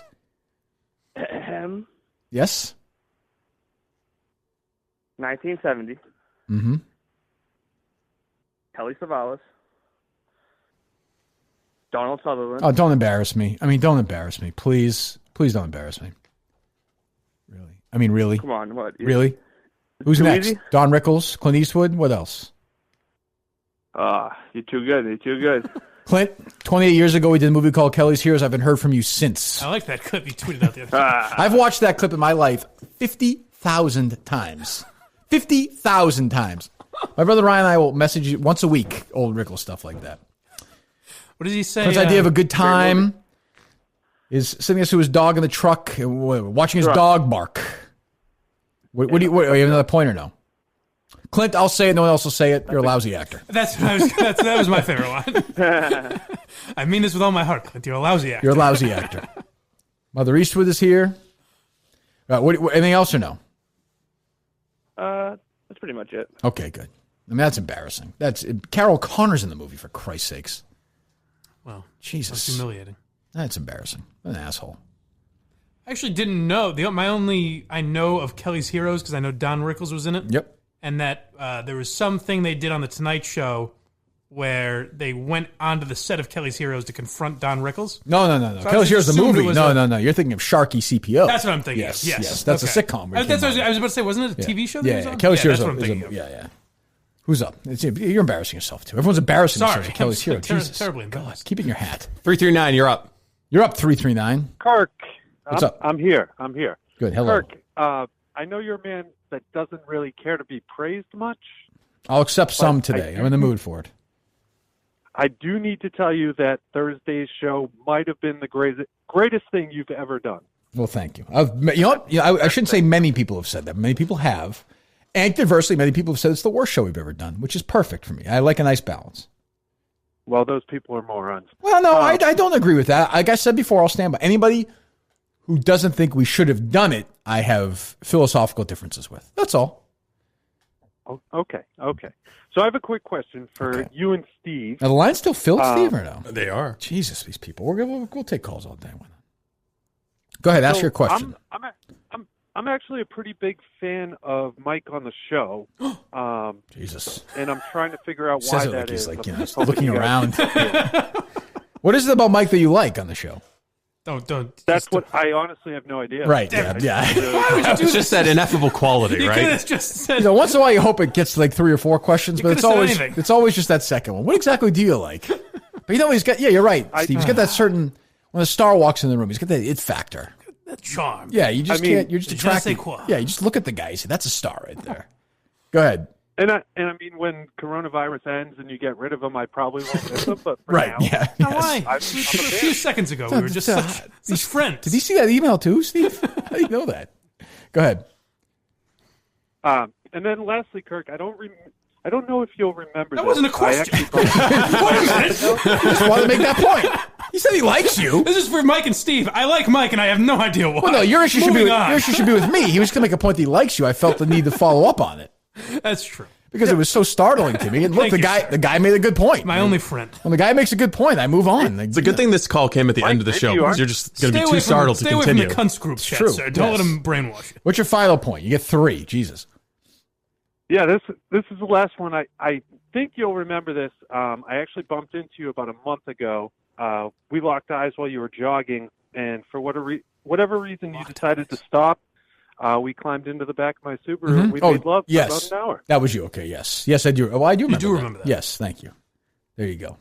Finish it strong. And you're packing. Oh, well, wait. Thank you. See, what the fuck? Thank you, sir. You're just about to praise your dick. I'm sorry. I mean, really?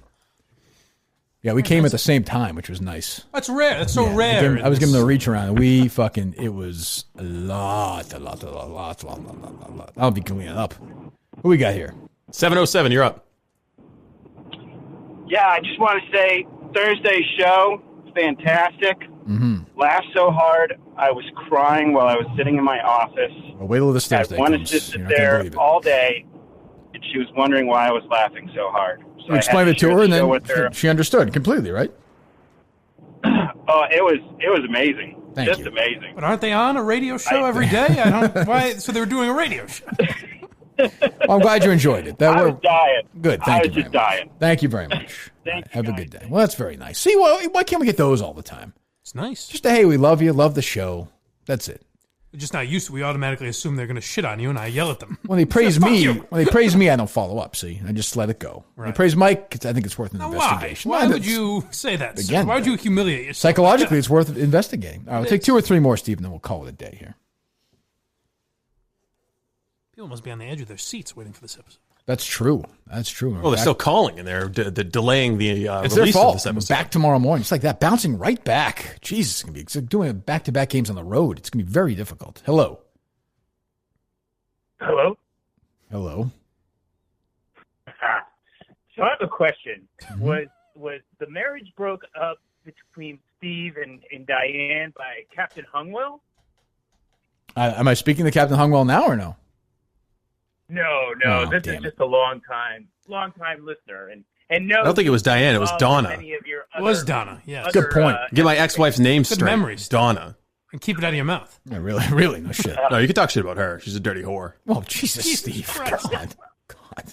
No place for that language. All right, thanks for your call. It seems like this guy was kind of bouncing around aimlessly. 2 more. Shows you how dedicated we were. We didn't even remember her name. Speak for yourself. I have the whole biography on her. Can't believe Larry David supported Woody Allen. Lunatic. Jesus. Steve was telling me I hadn't seen that yet. Crazy. Hello. Hola. How are you? We didn't get the Louis C.K. review either. No. I'm sure Mike was very critical of the stand-up. I'm sure. Yeah, I'm sure. We'll see. It may blow your mind. Oh, really? Hola. What's up? John Dennis style, multi-part question here. Okay. These 3 letters. Being that Blind Mike is so talented and such a great sidekick, was he ever on the old show in any capacity? I was a frequent listener. I don't believe. But I was supposed to be once. Really? I was scheduled to be, but I was at a street team event at Foxwoods, and I couldn't get back because it was a crazy, we got 13 inches of snow. Oh, that's the one we let. That's the one we let everybody try to get everybody on. So you're gonna have me, Gilroy. I think we had Rear Admiral on. Yep. Yes. Oh God, how much did that suck? It was just me. There was no Jerry. It was just me. I was furious. I did a solo thing that day. By the way, I got an 18 rating that day. Because Tangway bailed that last minute. Yes, Gary pussied out. Yeah. That's right. We had Rear Admiral. Y'all we had. missed out. It's true. Well, yes, I guess. That's true. You did a night before you were. We were in Foxwoods. Oh. I was with John Farrell that day instead of you guys. Jesus Christ. Yeah, something. Good God. So there you go. So is a multi-part question, you said? Yeah, so also, was there anyone from the WEEI days that you thought may have been entertaining to have on the casting couch and it just fizzled or What, never here? worked out or they came on once? What do you mean, here? No, well, actually, so the old show. Was there anyone that you were ever trying to work with and have on? You're talking about that just Barstool? fizzled out? No. He's saying old EI people who didn't want to do the casting couch. Oh, I don't know. I don't know. I'm sure I talked about it somewhere. I don't know. I'm not great on... I can answer any question ever about the 70s and 80s. I don't know anything about my own. Like that clip. That clip they played earlier about Nobody Walks. Like, I don't even remember that. Yeah. Like, when you said that, I was like, oh, yeah. But, like, I don't remember it. I don't know. I mean, we had on the show people we tried to get. I don't even know. I don't remember. If I think of it, I'll say it. Last point or no? Yeah, so do you think Drellick or Tomasi or Reamer will ever be on your current show? No. No. Why would that? I mean, why do you want them on the show? I don't get that. I get mad. Why? They were entertaining. What would John Tomasi do on the show today? It was just a different entertainment. Like, Tomasi wouldn't be arguing with Jerry. Yeah, like Tomasi should be on Jerry's show. Yeah. That'd be good. Like, and I think Jerry's tried to do that. I think. Like, that's who should be on there. I'm not going to... Tomasi and I agreed Thank you for having me on. Okay, goodbye. Love the show. Fuck you! Seemed like a nice guy. God, interrupting me, though. I don't care about the other stuff. I have to admit, I have people like the old show better. That does... I shouldn't, but I'm just like, fuck off. I don't even know if they like the old show better. I'd say either they don't like me or they like the arguing on the old show would be my guess more. Said they don't like you at the start. Then it's a whole different conversation. You're right. They're much looser. Yes. Then I'm willing to say, okay, now we're talking That's how you win them over. Like, I would say, again, this is, and it also frustrates me because it's a portion of the audience. A portion of the audience doesn't even know what I'm talking about. Right. When I don't think we say like you just said, and I do the same thing. We kind of like, but it's actually true. No, 100%. I mean, there's a show on the YouTube thing about people who don't know who Gary Tangway is or Jerry or any of that. Like, could Alex Reber come in here and be entertaining for a show? Absolutely. Of course, I think he could. Yeah. Sure. But every day he doesn't do the things that I like comedic. He wouldn't go like last Thursday. He wouldn't do that. You don't think? He just wouldn't. Or he wouldn't have been able to. He wouldn't maybe get it. Like, I don't mean that in a bad way. Like, Jerry would have never, ever done that. Ever done that. Now we got Taylor Swift coming up. Right. Next. You just Like, I always say, Jerry's doing the exact show he wants to do now, and I'm doing the exact show I wanted to do. Now, keep in mind, we did the show together, and each of us wanted to do the kind of show that we're doing now. That in itself was tension. I was going to ask, because you always said there was not really, you and Jerry didn't fight off air. Like, now you'll fight off air. But at the time you didn't really. There was always, like, he at some point was like, you know what? Kirk is going to be the alpha on the show. Like, I'm going to do what he wants to do. But it would frustrate him because he wanted to talk about... Probably when he saw the bonus checks clearing. Well, I mean, that's a lot. There was a lot of that, which I understand. But we would do things like we would be mocking a sports thing within a segment, and then Jerry would begin to investigate the subject that we were mocking. If Bob Murchison... Which was funny. If Bob Murchison was never born, how long would that show I think I'd be here. Really? Yeah. Yeah, I think I would. Really? Yeah. That surprises me. Yeah, and that's nothing. And I was just tired of the format. Also. Yeah. Oh, I was. Because I mean, you guys were cruising for a while, and it seemed like you were having fun. Yeah. But when you say you were tired of the format, what do you mean? Because I mean, you're still. I mean, I guess we're not starting as early as you started on EEI, but I mean, the time of day pretty much matter. Well, but I mean, I have absolutely no creative restrictions here. Oh, okay. But the restrictions, I mean none. That's why I phrased that way though, because the restrictions on you would not have been as harsh if Murchison never but it was existed. always. Well, he'd just been suspended for criticizing the Red Sox. Yeah, I mean, but was that before him? Yeah. Oh, okay. That was summer of 17. I thought it was all tied in. Summer of 17, I was suspended for I was almost fired for that. Right. Like Phil Zachary, and I almost called him Phil Mickelson. Phil Zachary and Tim Murphy and I were on the phone screaming at each other. At that point, Tim Murphy had told me that Mark Ham was going to replace Phil Zachary. At some point, Oh, okay. So I remember being on the phone and being like, we were yelling at each other, and I stopped. I was like, Phil, I don't even know why I'm getting mad. I was like, I know that Mark Hamon's replacing you. I'm sorry that I'm getting upset at you and you're fucking totally irrelevant. Shit. And he fucking and I love Phil. Phil was actually he's awesome. A nice guy. Yeah, he was super. But we were just both beat. He was.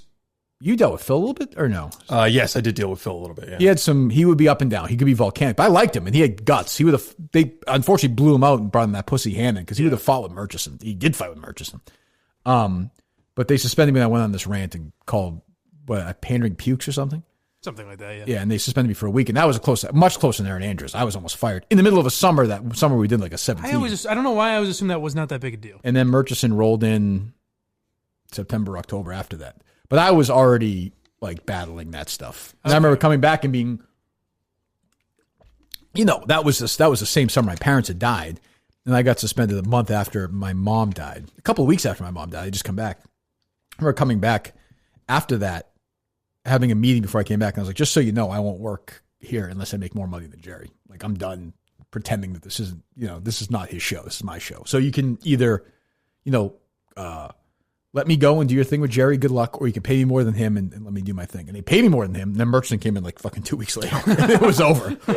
So, but yeah, that Red Sox thing to me was the beginning of the end. And I mean, it was just formatted like it was radio. It was commercials and there was this and there was that and there were fucking assholes in the building. And here, this is the three of us. It doesn't, Dave bitches once in a while, but not really. And there's nothing we could do the Hammer every single day. No one would ever know. And they would never say anything to us. At some point, Eric would be, because she listened, she'd be like, this is kind of weird. Why are you doing this? Yeah. But she would never say, don't do it.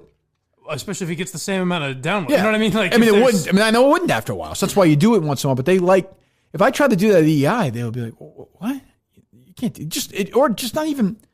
Just any criticism at all. And it's that. So no, I didn't know if before Murchison there was less. There was tension. Like, why are you doing this? There was creative tension. Yeah.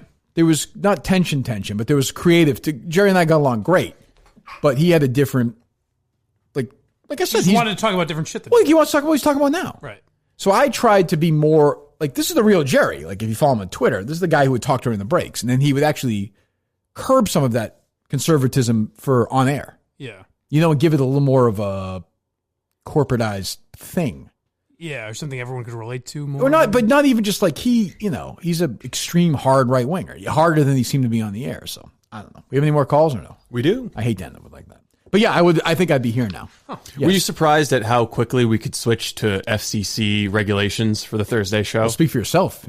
You swore first. I did drop one F-bomb, but I never listened to the show. You guys know ever. I've listened to 1% of the show. I would say in its history.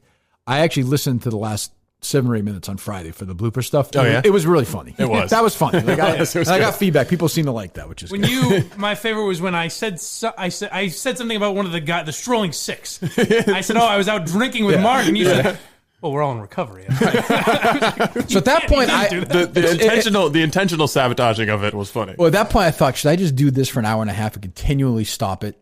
And we just run a bunch of bloopers for a show where I just keep saying, well, that's wrong. What are you talking about? He died 3 years ago.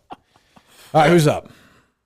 But yeah, I think I would, Mike. It's a good question. I think I probably would be here. I'm surprised you think it would be as quick. I would have thought you'd have a few more years of Kirk and Cal. Maybe, but I felt like I had passed. I just felt like I had gone past that at that point.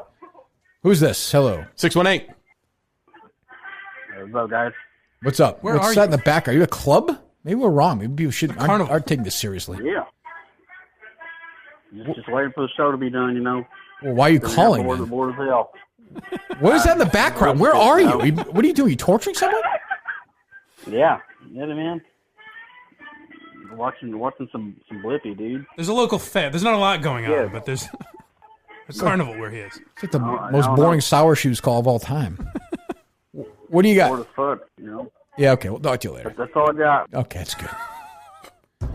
What the fuck is wrong with people? He's on hold for 10 minutes. He's got a real take on my decision to go to the bar still. He's very interested in the radio part of it. Yes, hello. Hey, this is Al from Lowell. There you go.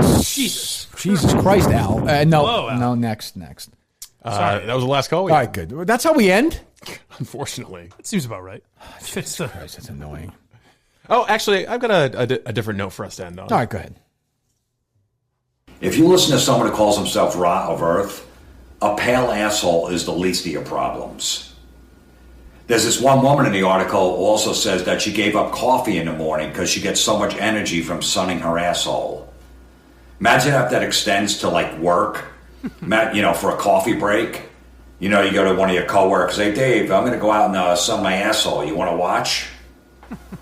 It's weird because you got all these women that are bleaching their assholes because they don't like the color of it. But now you got these other people tanning them. It's our first introduction to quarantine Florentine here? Second, I think. Yeah, it is. There's a weird dynamic going on where he's got his computer up, he's talking into the wrong side of his microphone, and he's like trying to make eye contact with the camera in between reading his notes. Okay. It's clever. I wish I could comment on it further, but it's true. It's unfortunately. It's funny though, right? Oh yeah. Well, I guess we're gonna lose all the good Florentine bits. He's only defender. Sorry, that's the thing. Nothing I can do. So he's saying as the woman would then do it at work during the break. It's a funny observation. Yeah. So why would she do that? That seems very unlikely to me. I think like a year or two ago there was some kind of trend piece about tanning your asshole. Yes. Yeah. Sure. So I remember that was a thing. He's caught up with it now. But I mean. But why would this woman do it during her coffee break? That seems fireable. She's given up her coffee in favor of sunning her asshole outside. Yeah. Oh. Well, where else are you going to find sun? That's true. Well, I mean, you could have a whatchamacallit, sunroom. Yeah, or a tanning bed. A tanning bed. So the guys. So let me get this straight. So you're walking out, you get a little coffee yourself, you get your lunch, and the woman out there is bent over with her asshole toward the sun. It's happening a lot more now during the quarantine. It is. Yeah. Well, why are you talking about this? I'm just talking about people outside. Oh, okay. You've seen a lot more. I don't know what you guys are talking about. Is that safe in this coronavirus time? Well, you have to be 6 feet apart from other people who are sunning their assholes. I would imagine it'll probably help you not get it. You think so? Yeah. Why is that? Build up your immune system? Yeah. It's right in your body? Yeah. The sun? It goes like the sun goes right into your white blood cells. Oh, okay. I didn't think of it through that the way. asshole. Yeah. I didn't think of it that way. All right. Yeah. So thanks to Dr. Sheffield's natural toothpaste, Dr. Sheffield's naturals.com. Go there right now. And our new friends. Be curious to see. Hopefully, get some good feedback. deathwishcoffee.com/Kirk. Promo code Kirk. deathwishcoffee.com/Kirk. We'll tweet that, I'm sure. A lot of reaction to that. We have KFC defending Francesa and criticizing Funhouse tomorrow, which is How can you criticize Funhouse for just pulling clips?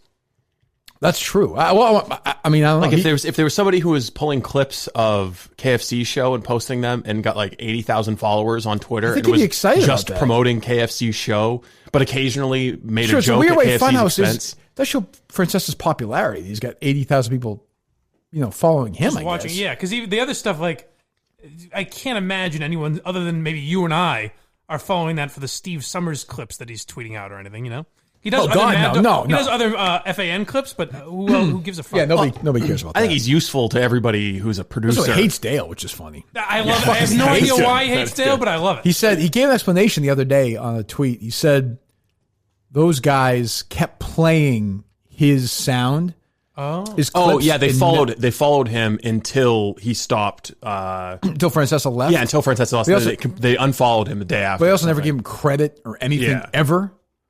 Makes sense. Which, like, why would you just say, hey, it's a great site? Like, how does that hurt you at all? Is it because it's an company as well? No, he found an interesting. Oh, maybe it's because they want you to think that they've been doing the work of scouting out a piece that it wasn't something that was served up online. Who would give a fuck about that? Like, it'd be like what a reasonable person would think that a producer's listening to Francesa the whole time? Right, Steve. I mean, no, right. That's insane. It'd be like me coming up and be like, I found this great audio of Francesa, and I was listening to him the other day. I think he might have farted.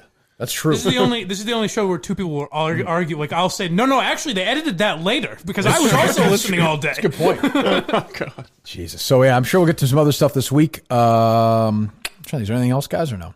Well, I mean, I don't know if you want my Louis. Well, we get all week. Okay, buckle in. We get all week. We've been doing long enough. Steve, you good? Yeah, I'm good. All right, we'll talk to you tomorrow. This was pretty reprehensible. I don't know how it can be anybody's idea of humor.